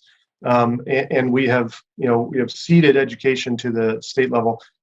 So that's one component. But you have organizations within the U.S. government that are functional and very strongly going after this, like the Global Engagement Center at the State Department. DHS's CISA has functions under this. FBI is working on a case basis. So that's great. But I think that I think that all of that is very limited, and I think that there's a real strong argument for a whole of society capability that brings in all of the functions that the United States has to offer. It's typically what people are focusing on when they're thinking about countering disinformation or countering messaging. It is a narrative-based solution. So the Russians say something that's against American position, we have to counter it. That's a really limited way to do business in this area. If we were to take advantage of the full spectrum of information capabilities that the U.S. has to offer, we would be in an extraordinarily powerful position.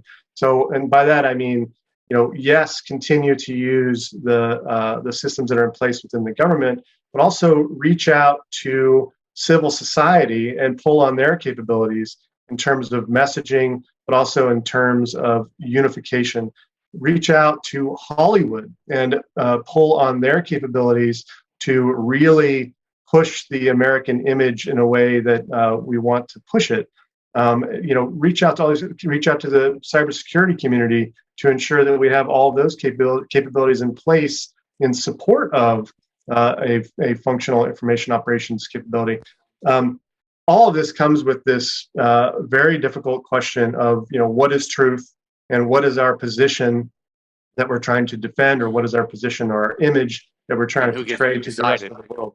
Yeah, and it's very, very difficult for us as a nation, as a politically organized nation, to come up with that unifying message or that central message of what the United States stands for, especially in this very chaotic political environment that we have right now. Well, JD, I'm going to push back a little bit, and I'm going to put Golfo on the spot. Yes, I would agree wholeheartedly that we are the subjects of a mis and dis or malinformation campaigns plural, and that takes a whole of nation, whole of government effort to combat. But that all suggests that somebody's coordinating all of this, that there's some government, or maybe not government, there is some entity somewhere that's saying, this is how we address this, is how we counter that. Golfo, is there a role for the U.S. government in all of this? Or is that role simply to be as transparent as we can about stepping back and not telling people how to think? So I think what we have in this conversation addressed two different kinds of information. I think that there is information that is truthful, it represents a legitimate point of view, and it should be out there in the public square to be debated. That is all good. And that is the kind of narrative that those are the narratives that we hear, say, from our, the difference between the Polish position and the German position or the French position. Those are truthful, legitimate narratives. They are generated by different historical experiences and different positions, political positions. They are to be debated by a free society in a way that we all kind of value. Okay, so there's that, and I welcome that, and I think that we should kind of fill our information space with these kinds of legitimate, interesting, and very consequential debates. Then there's the malinformation. There's, Sergei Lavrov, the Russian foreign minister, saying we didn't invade Ukraine. So there are different levels of information that we should engage with. And so I say, let's engage with the serious people who have truthful information out there that's important for the American public to digest and to analyze as we move forward. But separate that from the information coming out of Russia. Like, I'll just give you an example. There's a lot of discussion of off-ramps and pinning Putin into a corner. So this is something that, I wonder whether this is coming out of the Kremlin. This is a Kremlin narrative, but it's certainly being propagated a lot in the West. If you look at how successful Putin has been in framing the war to his own people, you cannot help but conclude that he can frame a victory anytime he wants to. He can frame a victory today. He could leave today and say, we succeeded in demilitarizing Ukraine and seizing Mariupol and so on and so forth. He can claim victory now. He's not pinned into a corner. He doesn't need an off-ramp. He controls the information space in his own country. He can create an off-ramp anytime he wants a ramp. So I do think that when we have these discussions, we need to bring in more information so that the American public can better, analyze things. But when information is coming out of the Kremlin that's clearly, incorrect, factually incorrect, I do think we have to call it out. Does the government have a role to play? I think that the government has a role to play in helping the tech companies counter artificial, bots and trolls and these kinds of coordinated, inauthentic behavior, as Facebook would call it, or whatever, coordinated and inauthentic behavior. By all means, go after that. Go after DDoS attacks. Go after those kinds of things. But I think universities, the State Department, universities and other entities, your entity, Ron, I think we have a big role to play in teaching the public how to be more information literate. I think that's a whole of society effort. And if you talk to people in the Baltic states and Lithuania, Estonia, Latvia, who've been dealing with Russian disinformation very aggressively for a long time, they would say you need to bring in civil society. You need a whole of society effort to create a resilient and well-informed citizenry. And of course, those countries in populations have seen Russian duplicity firsthand. So JD, let me ask you, and then I'll ask both of you to talk a little bit about what lessons Russia and China may have learned from what's going on here. But JD, if you believe what Golfo is saying, and I do, this is a long war. It's a war of attrition that Putin is believing that he can win. I hadn't thought about it before, but Golfo, I think, is right. He could declare victory tomorrow, and with his disinformation apparatus, make it sound like he really did win, and he hasn't. So that means he's in it for the long run, counting on the fact that Western citizens, consumers, will lose patience with high gas prices and inflation and supply chain backlogs. Is there a way to counter that, or do we just sort of sit back and say, let it happen? So I take a real realist view of what Putin's been doing and his character and his history of political activity. And I also think about this in the context of previous experiences, such as our experience of 9/11. Before 9/11, we did not believe the rhetoric that Al Qaeda was putting out. Right? We kind of pushed it to the side and couldn't overcome disbelief in Al Qaeda's rhetoric. It was too fantastical. The idea that they would invade America, that they would try to kill Americans was a bizarre concept to us, even though they had already tried to destroy, one of their predecessors had tried to destroy the towers already once. We're experiencing, I think, the same kind of almost delusion about Putin. If we take a literalist view of what Putin has been saying and Putin's spokespersons have been saying, we need to act on this in a very kinetic way, because there's really no room for error on nuclear threats. There's no room for error on the kind of atrocities that we're seeing in Ukraine. It requires a different form of action that we have not been willing to step up to, and that's a really scary thing for people to hear. It's also very difficult to kind of wrap our minds around what does that mean? Are we talking about assassinations or whatever else it is? That's a dialogue we're not having yet, and I think we need to discuss realistic reactions to nuclear threats and existential threats against America. So, JD, while you have the floor, I'll ask you this question, and then I'll let Golfo get sort of the final word here. Golfo, I'm going to ask you to be an advisor to Vladimir Putin, and you're going to get to tell us what you're going to tell him to do. But before we go there, JD, what lessons has China learned from this? They're watching. What are they concluding?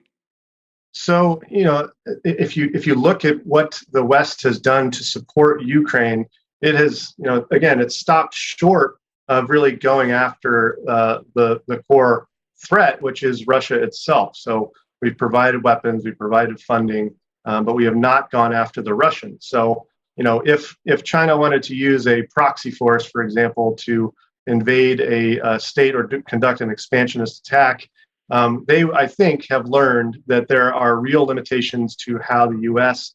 and Western countries would react to that expansionist activity. And so, they are now learning that the gloves are off. It's possible to conduct expansionist attacks if they want to, and the consequences are fairly limited. And think about the scale of the Chinese population, Chinese army compared to the Russians. You have even more room for failure there on the Chinese side. So I'm very concerned about their expansionist activities right now. Well, and frankly, China's economy is probably far more intertwined with ours than Russia's is. Of course, Russia's economy and Europe's is those are intertwined as well. So there are far-reaching consequences.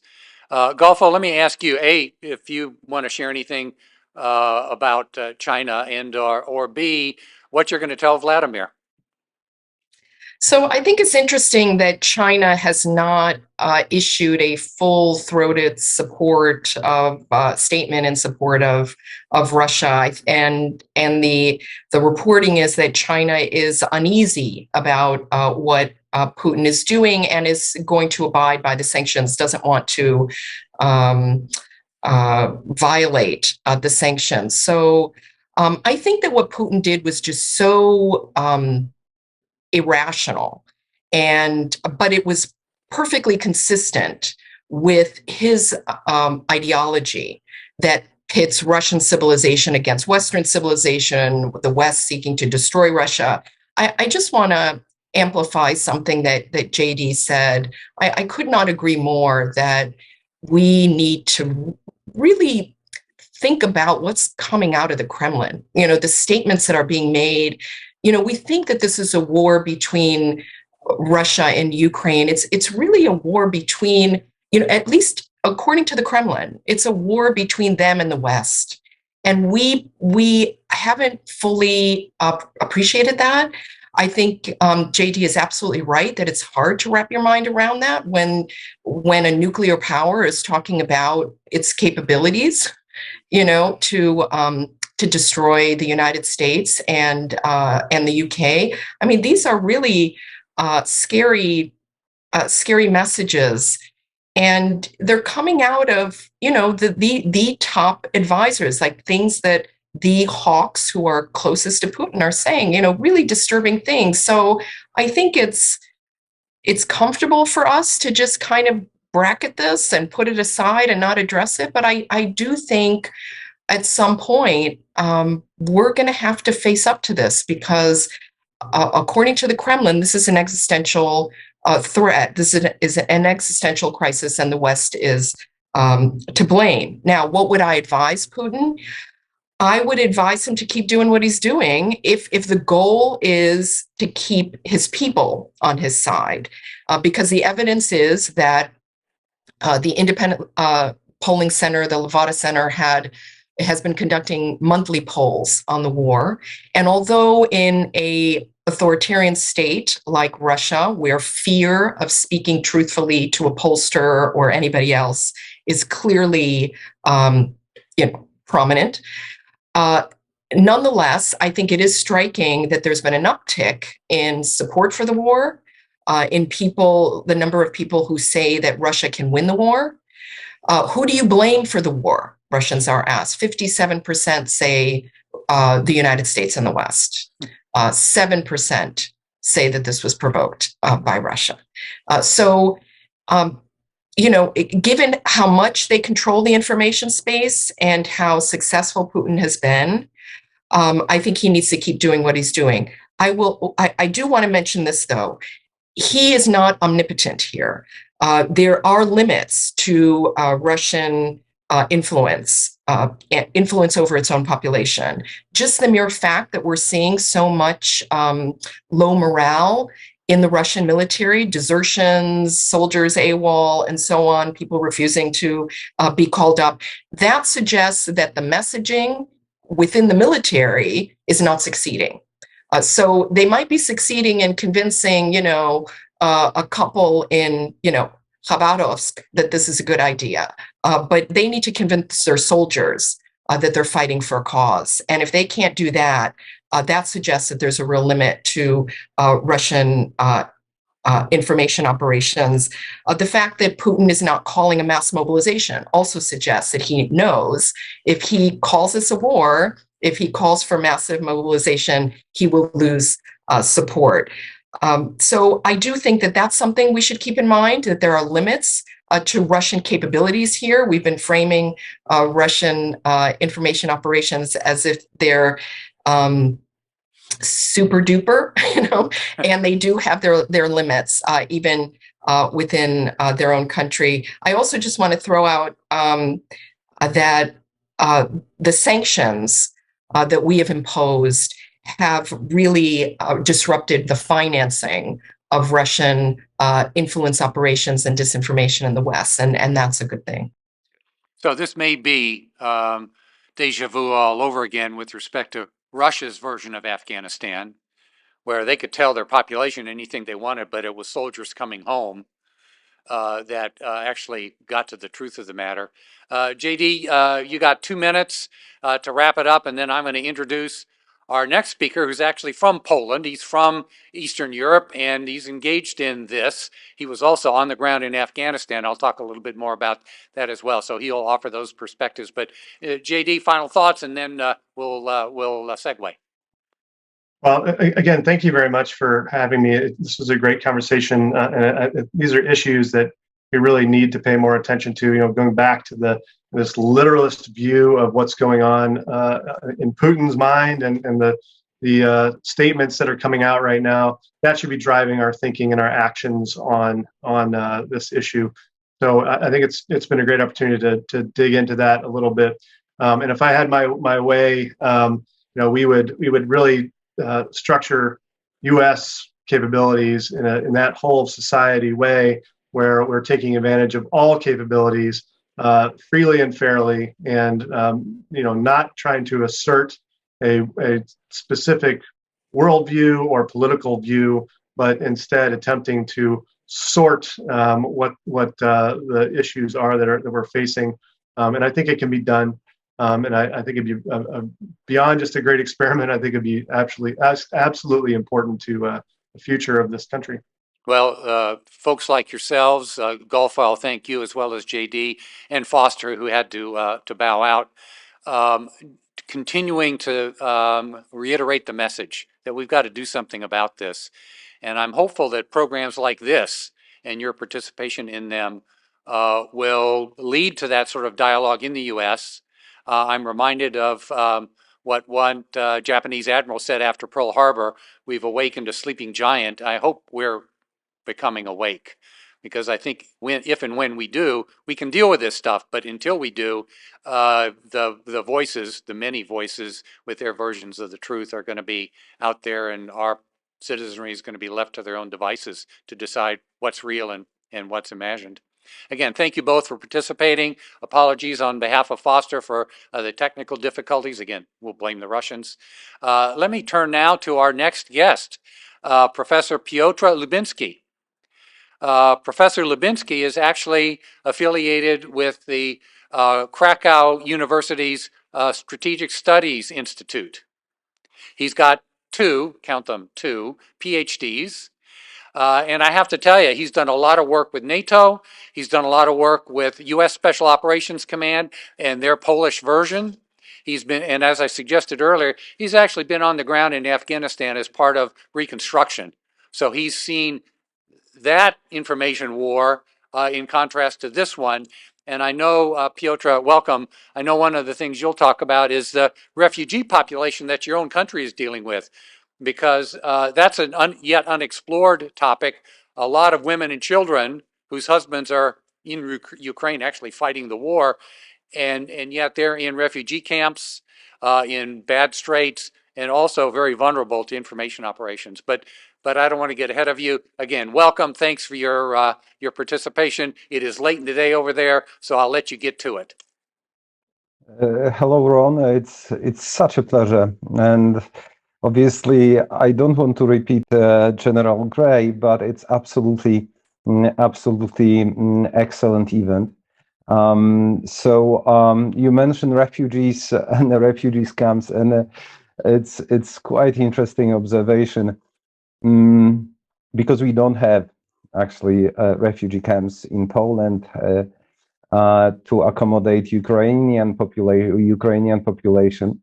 In my father's place, there is a 3-person family of 3 living with us, as most of the people fleeing the war in Ukraine, actually, they are staying at people's houses, apartments. So right now, Poland is accommodating around, I think, roughly 2.5 million Ukrainian refugees, which is nearly 10% of the population in Poland. So it is also a challenge from the perspective of disinformation. From the technical point of view, I will share at least I will try, because we know that we had some technical issues.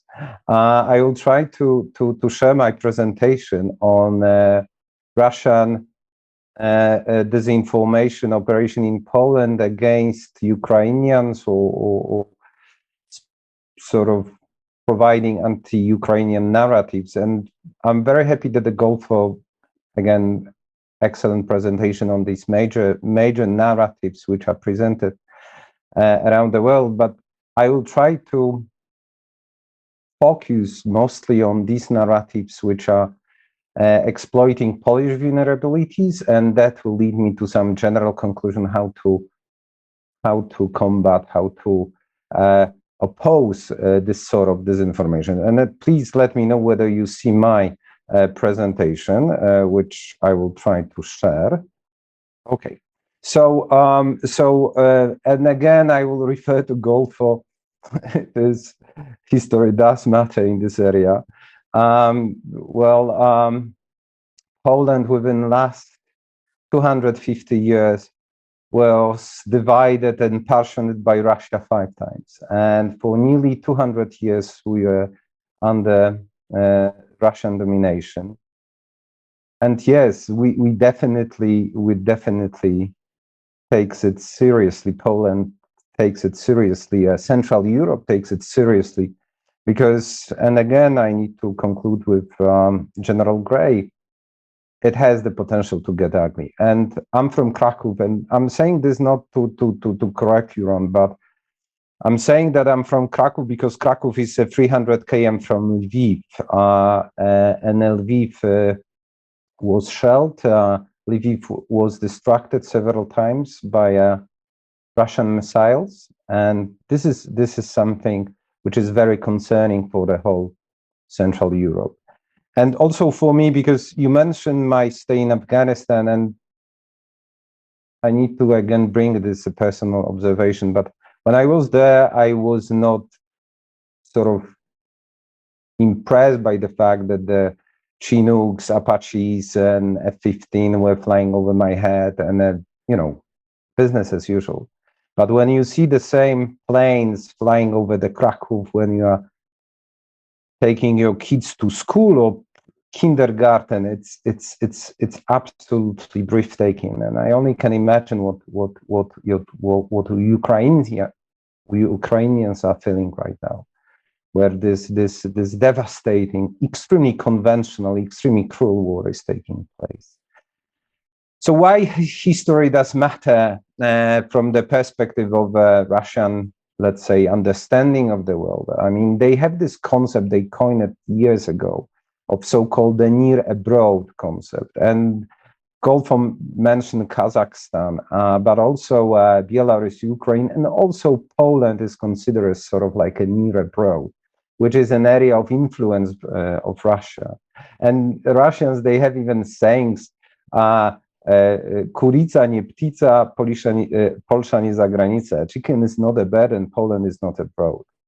So they really consider both Baltic states and Poland as a sort of the area of influence. So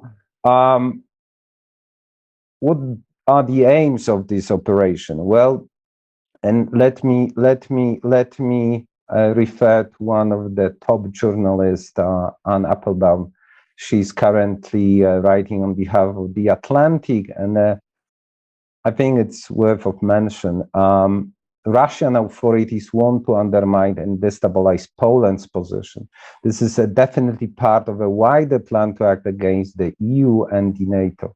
By doing so, Russia undermines and destabilizes the whole post-Cold War settlement.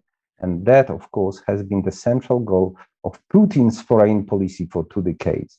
So we see these narratives which are undermining the NATO, the EU, and obviously situation in Poland. And quickly, I will start with the hard data, because this hard data also indicates the seriousness of the situation and the fact that these narratives are not something new. You'll see data from 2014 till 2019, presented mostly by Russian media outlets, but they obviously sort of makes waves in other media outlets, in social media sphere, in infosphere.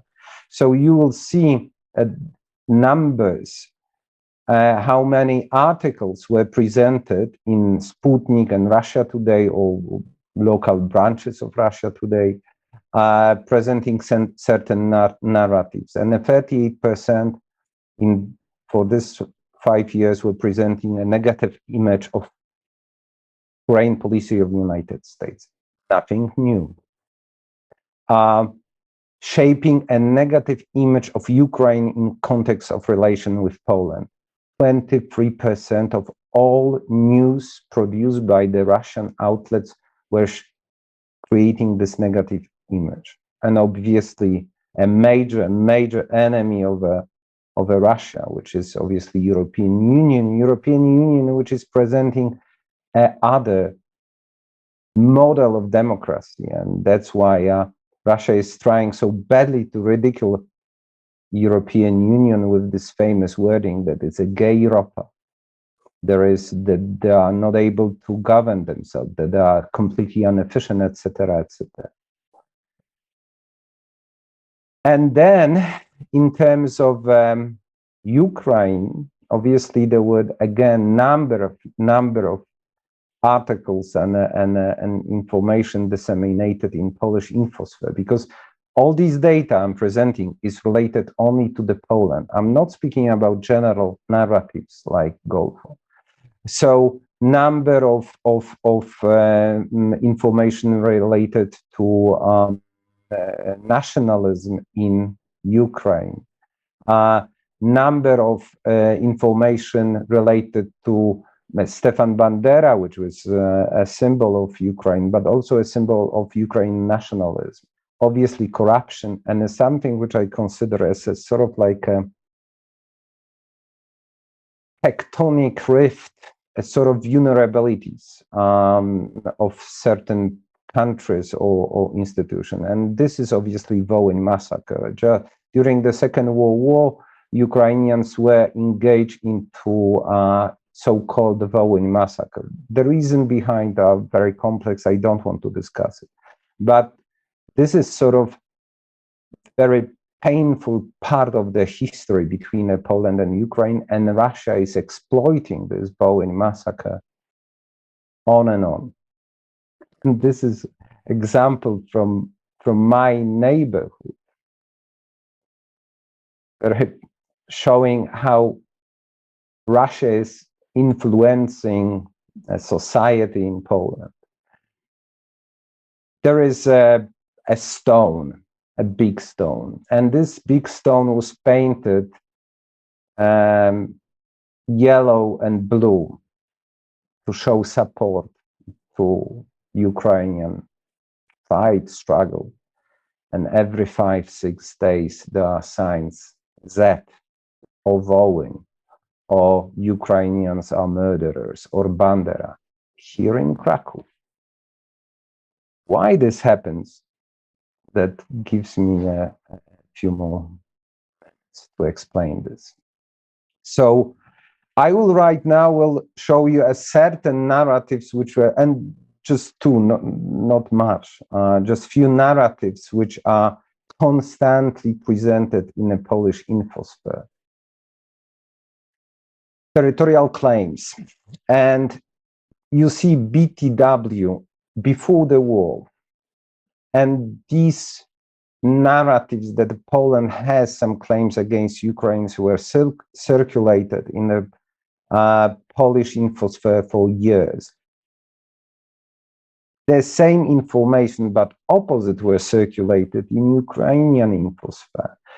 The aim of it was to weaken Polish-Ukrainian relation, undermining Polish support for Ukraine and isolation of Ukraine.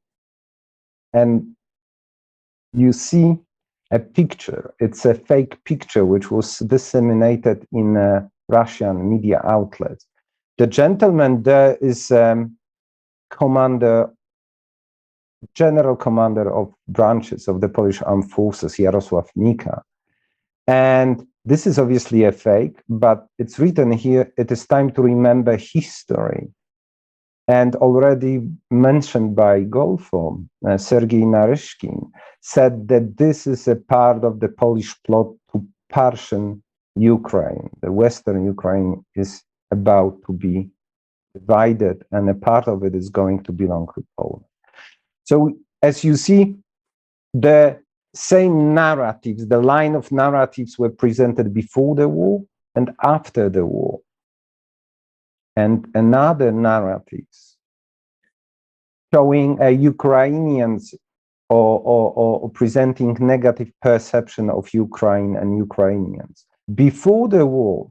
And this is a picture from Sputnik, Polish version, before it was prohibited, but I'm going to refer it later. Number of articles about the unemployment risk, lower wages, that Ukraine and the Ukrainians are military threat, that are drinking and killing, and the increasing banditry in Poland, that obviously are obsessed with fascism, Nazism, and a cult of Bandera. And fun fact, Ukrainians pose an epidemiological risk or threat to Poland. What's happening after the war? Again, the same narrative. This I found just recently on one of the Facebook profiles.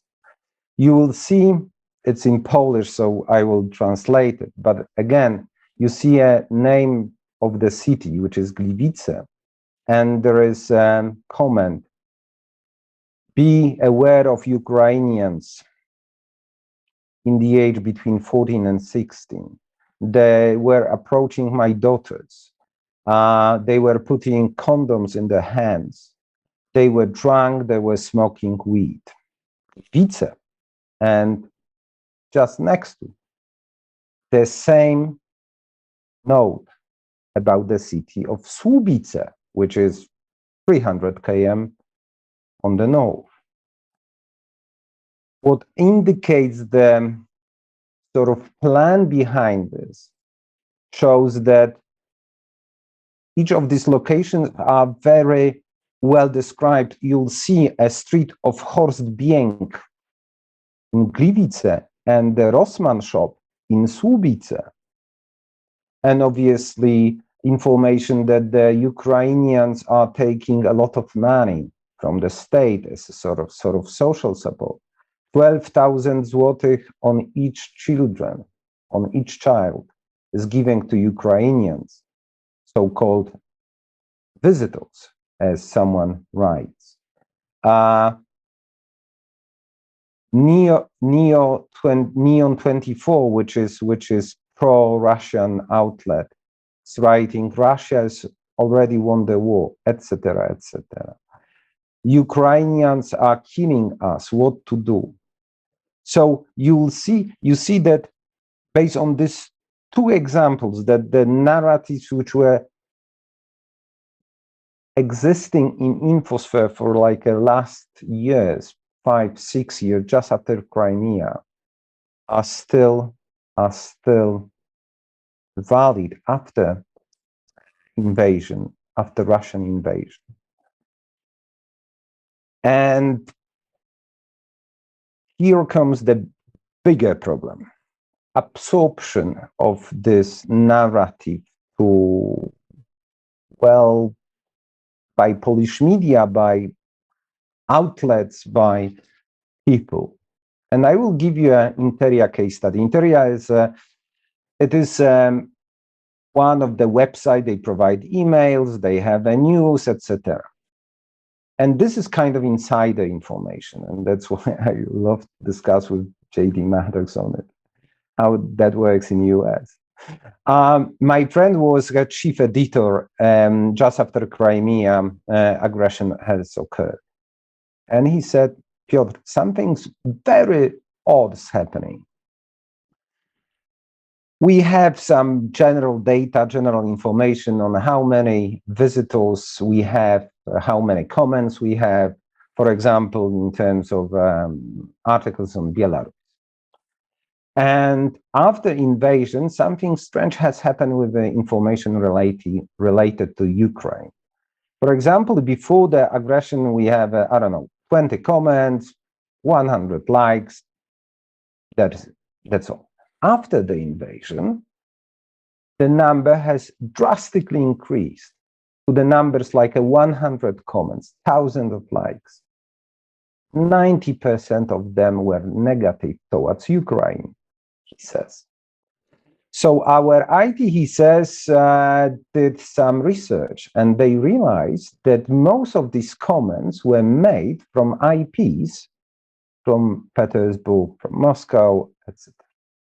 Okay, we understand this. This is sort of PSYOPs operation per se. But within 3-4 years, the dynamics has changed. Because at the beginning, 80% of negative comments were produced by Russian trolls, by some bots, etc., with Russian IPs. After 3-4 years, 80% of negative comments against Ukrainians has been produced by Poles, people with Polish IPs. Of course, it could be a sign that they improved the quality of the PSYOPs operation, but I strongly believe that there's also influence on the infosphere and convincing people that Ukrainians are enemies. And also we have a number of outlets which were copy-pasting Sputnik News, Russia Today, all these outlets which are widely available in Poland and in Europe, as well as in the United States. And there is a list of these outlets. I will provide my presentation to the audience, so you can check this website. Of course, they are in Polish, but you can see similarities with some Sputnik on Russia Today. So, and this is rather general. How Poland is vulnerable in the age of disinformation. It is vulnerable. First of all, very common in Central Europe, lack of trust in mainstream media. J.D. Maddox mentioned illiteracy. This is still an issue. And we have those tectonic rifts in Poland, like a Russian-German alliance with Gerhard Schroeder, and obviously Polish-Ukrainian historical grievances. And right now I will refer to Sue Gordon, Hearts and Minds. I do remember a sort of a motto for whole counterinsurgency operation in Afghanistan, to win hearts and minds. And there was an excellent documentary called The Restrepo about Airborne Brigade deployed to Korengal Valley. And two bored soldiers were chatting, and one is saying, hearts and minds. And the second is saying, yeah, we'll take their hearts, we'll take their minds. And that's actually what's happening with our minds and our hearts being so deeply corrupted by Russia orchestrated and Chinese disinformation. So what is the lesson from Afghanistan to current situation? One of the greatest achievements of General Petraeus and the whole counterinsurgency concept was a human terrain analysis team. And please take a look on Europe, especially in the Baltic states. We have kind of like a human terrain analysis team, institutions which are gathering both military, academia, experts, business-like. And Estonia has a cyber defense center of excellence. Latvia has a NATO Stratcom center of excellence. And the soft power, which is European Union, and Finland has a European Center of Excellence for countering hybrid threats. And I see that I'm going a bit longer. So to conclude, I conclude with Sue Gordon, disinformation prelude war. And I strongly believe that this war wouldn't be possible without the strong disinformation campaign after first aggression on Crimea. Social media creates filter bubbles, and we users are enclosed in their bubbles. The European Union and the NATO should share lessons learned to develop a set of best practices for defending liberal democracies, because this is a core value which protects us. And this lesson learned, for example, for United States, example of Lithuania, they create a social movement of elves fighting trolls. Finnish comprehensive approach. Sputnik shut down its operation in Finland because it wasn't working. People are so well educated in terms of civic education, in terms of the resilience to disinformation. you are wondering what to do to protect United States. And again, please take a short glance to Europe. Europe has created so-called EU versus Disinfo. This is part of the European Union East Stratcom, where every day they debunk myths, fakes, Russian fakes. Excellent website providing excellent information. How to apply to United States. The National Guard. Deploying National Guard to fight disinformation, to create impact on infosphere. That could be one of the ideas. But foremost, we need to remember that fighting disinformation is a collective effort. Both United States and Europe, where we are completely different in many respects, but this effort has to be fought collectively. Thank you. And yeah, I will share my my presentation of all the contact details. Thank you very much. Piotr, Professor Lubinsky, thank you very much. Talk about a dose of reality. Some of the examples you gave really drive home the seriousness of the matter. Disinformation is serious stuff, and it's part of even more serious stuff, including armed conflict. Sue Gordon and I had a chance to talk about this offline. This is very much like Clausewitz or Sun Tzu, for those of you that care about stuff like that. Disinformation is simply an alternative to armed conflict. If a nation can accomplish its national objectives through mis and disinformation, through malinformation, and obviate the need for troops on the ground, it will. And if it can't, then it becomes part of armed conflict. And frankly, that's a lesson we need to learn in the West. So again, Professor Lubinsky, thank you very much. We'll look forward to working with you on this and other things. And very much appreciate your time this morning, or this evening in your case. Yes, but thanks again. So, yes, thanks. So that leads me to our concluding pre-recorded segment. And then Dr. Holbrook will have some closing remarks. And it's fitting because our last segment involves cybersecurity education. In this case, the Air Force Association Cyber Patriot Program, which is a competition for high school students. And I have to admit, truth in lending, the Florida Center for Cybersecurity is engaged with Hillsborough County to actually train high school student competition teams for Cyber Patriot. We're also co-sponsoring a couple of competitions ourselves, including one for beginners, an intercollegiate cyber competition for beginners. And I got to do a little bit bragging because NSA, for the first time this past year, opened up to non-military academy institutions the same cyber competition that the military academies engage in. And guess who came in first? Our rivals at UCF, but guess who came in second? USF, our White Hatters. So congratulations to them. It's all about the pipeline. It's all about K through 12. It's all about education. So with that, let me introduce Stu Pettis, another retired Air Force officer who spent many years in the Pentagon, in headquarters U.S. Space Force, and doing lots of interesting things that he can't talk about. But he is now in charge of, among other things, the Air Force Academy Cyber Patriot Program. And Rachel Zimmerman, a colleague of his who's actually his deputy for that program. So why don't we run that last tape, and then Dr. Holbrook will have a few closing remarks. Thank you so much, Ron. As mentioned, I'm Stuart Pettis. I'm the Director of STEM Education Programs for the Air Force Association, Air and Space Forces Association.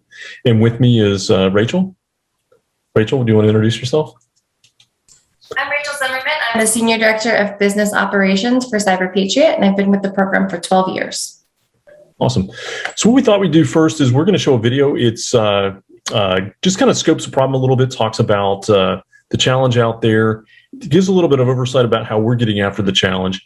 And then after that video, we'll give more detail into the program.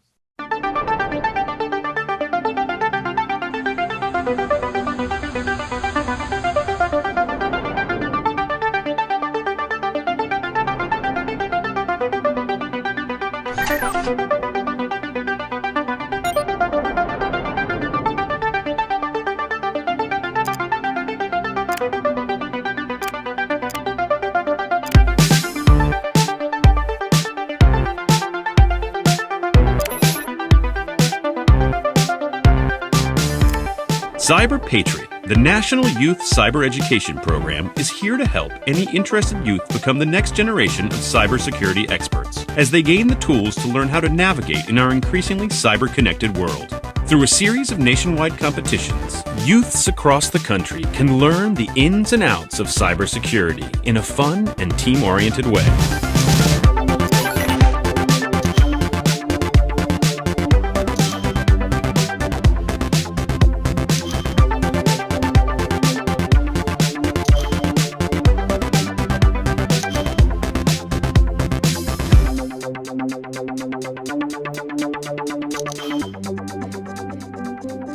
I think Cyber Patriot's a really fun and interesting program, and I think it really helps you make new friends and learn about an interesting career path.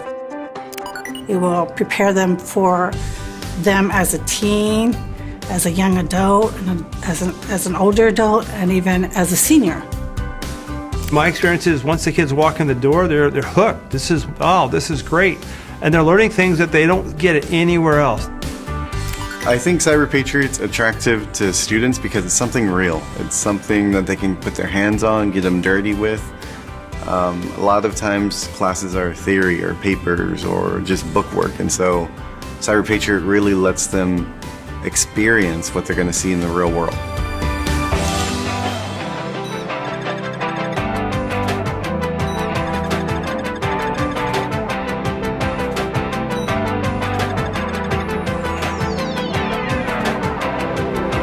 Now that you're ready to participate, you'll practice and compete throughout the year. Teams will compete in various online rounds of challenges, where they vie for state recognition, advancement to the semifinals, and for a few select teams, an all-expenses-paid trip to the National Finals competition in Maryland. Cyber Patriot has definitely made me more confident in my abilities. It definitely made myself more confident in my knowledge of computers, and it helped spark a new curiosity. For me, it's such a great program because it combines real-life elements, and I get to be competitive and I get to have fun with people. Cyber Patriot provides a great program and a great competition for any skill level, and it's extremely rewarding no matter where you are. Through Cyber Patriot, I was able to get an internship with Northrop Grumman, and that really helped me a lot in my life and my career development because it gave me that experience to industry, gave me experience to different things I hadn't considered as career options before. It really just influenced a lot of my life and my choices and where I am today.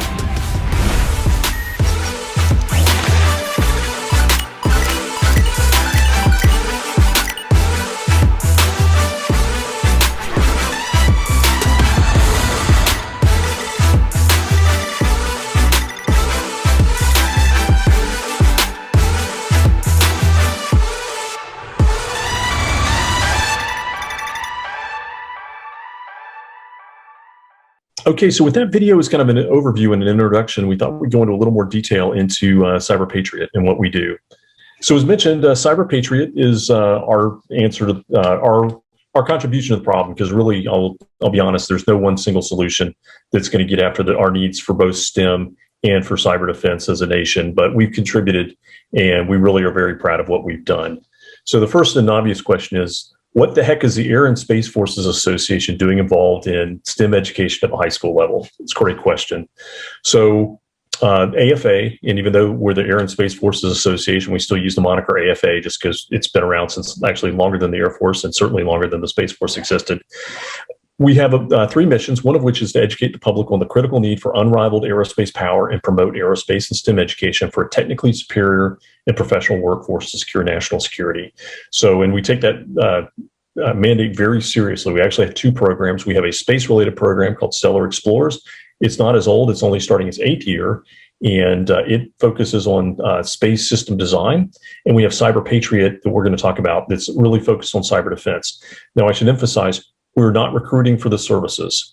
In fact, we know historically about only 95% of our alumni, or only about 5% of our alumni will go into the services. 95% will go into something else. And that's okay. We were just talking the other day, this time last year, we had the Colonial Pipeline ransomware attack, which all of us in Virginia got to enjoy because we couldn't travel as much because gas was hard to come by, and it was just a ransomware attack.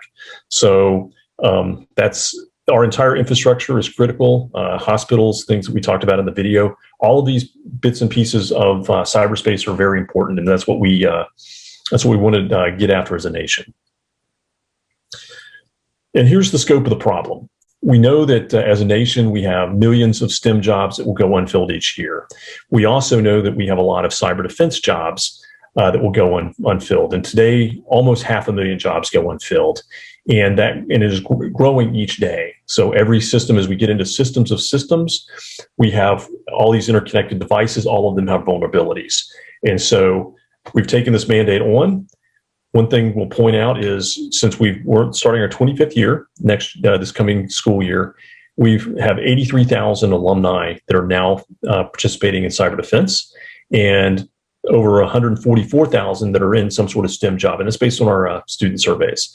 So very exceptionally proud of that contribution. And even though 83,000 doesn't seem like many folks, if we didn't have our contribution to this, we'd have 15% more unfilled jobs today. So over 500,000. We've actually dropped that down a bit. So exceptionally happy. We're going to next kind of talk about the programs, because really we focus a lot on our cyber camps, which are kind of summer camps focused on cyber defense, and also the competition. This last year, we had 5,254 teams from all 50 states, U.S. territories, and DoD schools overseas participating in the competition. But we do have some other aspects of the program that start younger at elementary school. And then we have some aspects of the program that are focused on our seniors. And what we found historically is it's just igniting that spark, saying, hey, I can do this. I didn't know anything about this. I thought cybersecurity or any sort of thing like this might be out of my skill set. And it's just showing young students, no, it is. You can do this. So let me shut up, and I'm going to hand it over to Rachel. All right, so as Stu mentioned, we have multiple programs within Cyber Patriot. We started with our National Youth Cyber Defense Competition. In 2009, when Cyber Patriot started, our board of directors got together, AFA's board of directors got together and said, what can we do to help? And their answer was a high school cyber defense competition. And then we quickly realized we need to push that down to the middle school level to attract even more students and more diverse students to the field of cybersecurity and STEM education. And then we got requests to say, hey, what about outside of the competition school year? What can we do then? And so we started our cyber camp program, and we have camps going on starting next week. And we are excited to have all camps across the country, and they're going to be learning the standard, which is for beginner students. And then we have advanced camps for students who've already participated in Cyber Patriot. And then we pushed down even further to the elementary school level, and we created some games that are about cyber safety that teach students the importance of being secure online and sharing information and the basics of an operating system and the basics of a network and how they work. And we've written 2 books in our cyber education literature series that even goes down lower than elementary school students. And again, teaches them about cybersecurity and the importance of it at an early age. I have 2 kids. They get very click happy, and they'll just bounce from YouTube video to YouTube video, and they need to know the dangers of that and what to look for. And our 2 books start them on that. And then at the opposite end of the spectrum, we have 2 programs that are geared towards senior citizens. A lot of senior citizens didn't use computers in everyday life, and so they don't know why they shouldn't have the same password for every account or how to create a strong password. And so our Cyber Generations program is workshop materials that we've published that help them learn that. And then our Tech Caregiver program takes our, nearly 20,000 competitors and helps equip them to have those same conversations with those around them. Hey, mom and dad, do you know what a strong password is? Do you know how often you should be changing it? And so those are the 6 programs that we've developed and that we, have out there to help solve this issue. And we do focus a lot on the competition. As you saw in the video, it's hands-on learning. They're learning things. It's not just theoretical. They get into the competition images and they can find and fix real world vulnerabilities and find out how to remediate them and get real world experience and get excited to say, hey, I can help solve this issue. Okay, and we kind of touched on this already, but here's kind of our results. And I should point out at this point, we're one of several programs. There's Cyber Start, which is an individual-based competition. We're a team-based competition. There's There's a college level competition that we work. It's run from University of Texas at San Antonio, one of their activities, and we work with them as well. So we're not in competition. The rising tide lifts all boats, and so we're always very excited to kind of share best practices and talk about what has worked and what hasn't worked between us. We're very happy of our program, though. So we know from our historical surveys that 75% of our alumni will go on to study STEM and pursue either STEM education or STEM careers. And we do have people, they've learned some very valuable skills. They've interacted with mentors from industry. We have seen some people go directly from high school into cyber defense and industry, and that's great. If that's what they want to do, we need as many people on the front lines as we can there. And we know that 91% of our alumni are studying STEM and working in a STEM field. 85% of our alumni are currently working in the public or private sector, so not a lot in the military. And then 80% of our alumni have mentioned that Cyber Patriot positively impacted their desire to pursue STEM. So I have a lot of anecdotal stories of a lot of friends. When I would explain, here's what I do, they would stop me and say, my son did Cyber Patriot for 4 years, and they'll tell me the origin story. Didn't know much about computers other than how to use them. Ran into this club, got involved. Now they're studying computer science. It's awesome. It's actually reaffirming every day when I hear these stories about how this has impacted. And there you can see the fields of study that they're in. And so exceptionally happy with what we've been able to do there. And that's all we have for our presentation. Rachel, what else do we need to talk about? I think you covered pretty much everything. I mean, as you said, we're not going to be the one solution to the problem. There's lots of other programs out there, from robotics competitions to our space competition to the college level competition. Cyber Patriot's one of them out there.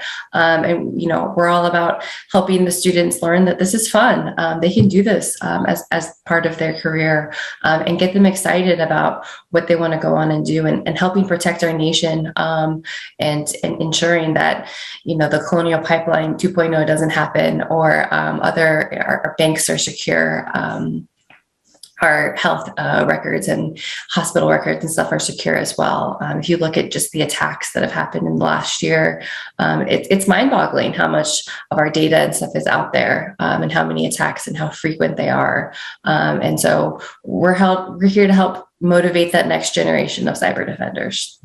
And maybe one last point to make, Ron, is really when you look at our total outlay and the total number of people we have running the program, it's cash outlay is in the low millions, and that's from corporate sponsors who are very gracious as part of their corporate giving to help us run the program. And we have a team right now of 6 people that work very, very, very hard, trust me. But it's not, I don't think this is an insurmountable problem. I think if we really focused on this as a nation, we could get after this. And this is a great opportunity. Obviously, we come from a military background, or at least I do. Rachel is not. But you see, ex-military. You have, the defense sector, who's really our primary contributors. We have a lot of cyber sponsors as well from the cyber industry. There's, academia. All of us together could probably get after this problem if we just really devoted the time and resources to it. So that's all I have on this. Hopefully this was a good, maybe a good news story for all the other things we've been hearing about how bad the problem is. I'm every day, and I'll be honest, we just had our national finals a couple months ago. And when you see a middle school student who just fought the Cisco Red Team pretty well and motivated a team of 6 people and kept them focused on task, it's hard not to be excited. So it's Rachel smiling, I'm smiling. We absolutely positively love what we do. Thanks. Thank you. I was going to say exactly the same thing. What a great way to end the symposium today with such a positive message. So thank you very, very much. And how important all of the work that you talk about with all generations. So let me just conclude this. We have had a wonderful 5 sessions. It started out with General Gray coming to us and saying, let's do something about Ukraine. Let's talk about Ukraine. And we got together a very small group and said, okay, let's talk about Ukraine. And so we started out with one topic, military and intelligence, and said, no, wait a minute. there's so many more topics that can be brought into this discussion. So we started out with one and ended up with 5. We actually ended up with 4, and then we said, no, there's got to be one more to finish it up. So this has been a series that has been put together very quickly. And for a university particularly, every 2 weeks we've planned one of these and brought in absolutely stellar speakers that come from the university, that come from industry, that come from the government, people in the government now and people who have been in the government past, from the military, but just an incredible range of speakers to talk about 5 important topics: military and the intelligence, the economy, cybersecurity, humanitarianism and policy, and then today on malinformation. This has just been an absolute delight. And one of the things I think is very interesting is if you go back and listen to these, you will find that they are not independent topics. They are not separate silos, but every one of them intersects with one another. So they've been very, very valuable. And I think that when you go back and look over them, in the chat will be the information for the streamlined versions. We have had the good fortune of having these all recorded, and they will be edited so that they can be reused again, and not 15 hours or 20 hours or 30 hours of text, or of conversation, but much shorter versions. So please go online for that, and please come up with ideas. If there's something that you're interested in seeing us work on, some new topics they can be worldwide, they can be something local, but we are really interested in ideas. We believe that these are important messages to bring to our community, and our community is very broad. So mainly the purpose of closing this is to thank you all for being with us, for staying with us, and for helping us build a series of talks that we hope have been very valuable and very interesting to all of you. So from the University of South Florida, Sarasota Manatee, I say thank you to everyone who participated, who listened, and who was part of these 5 great sessions. Thank you very much, and please come back again.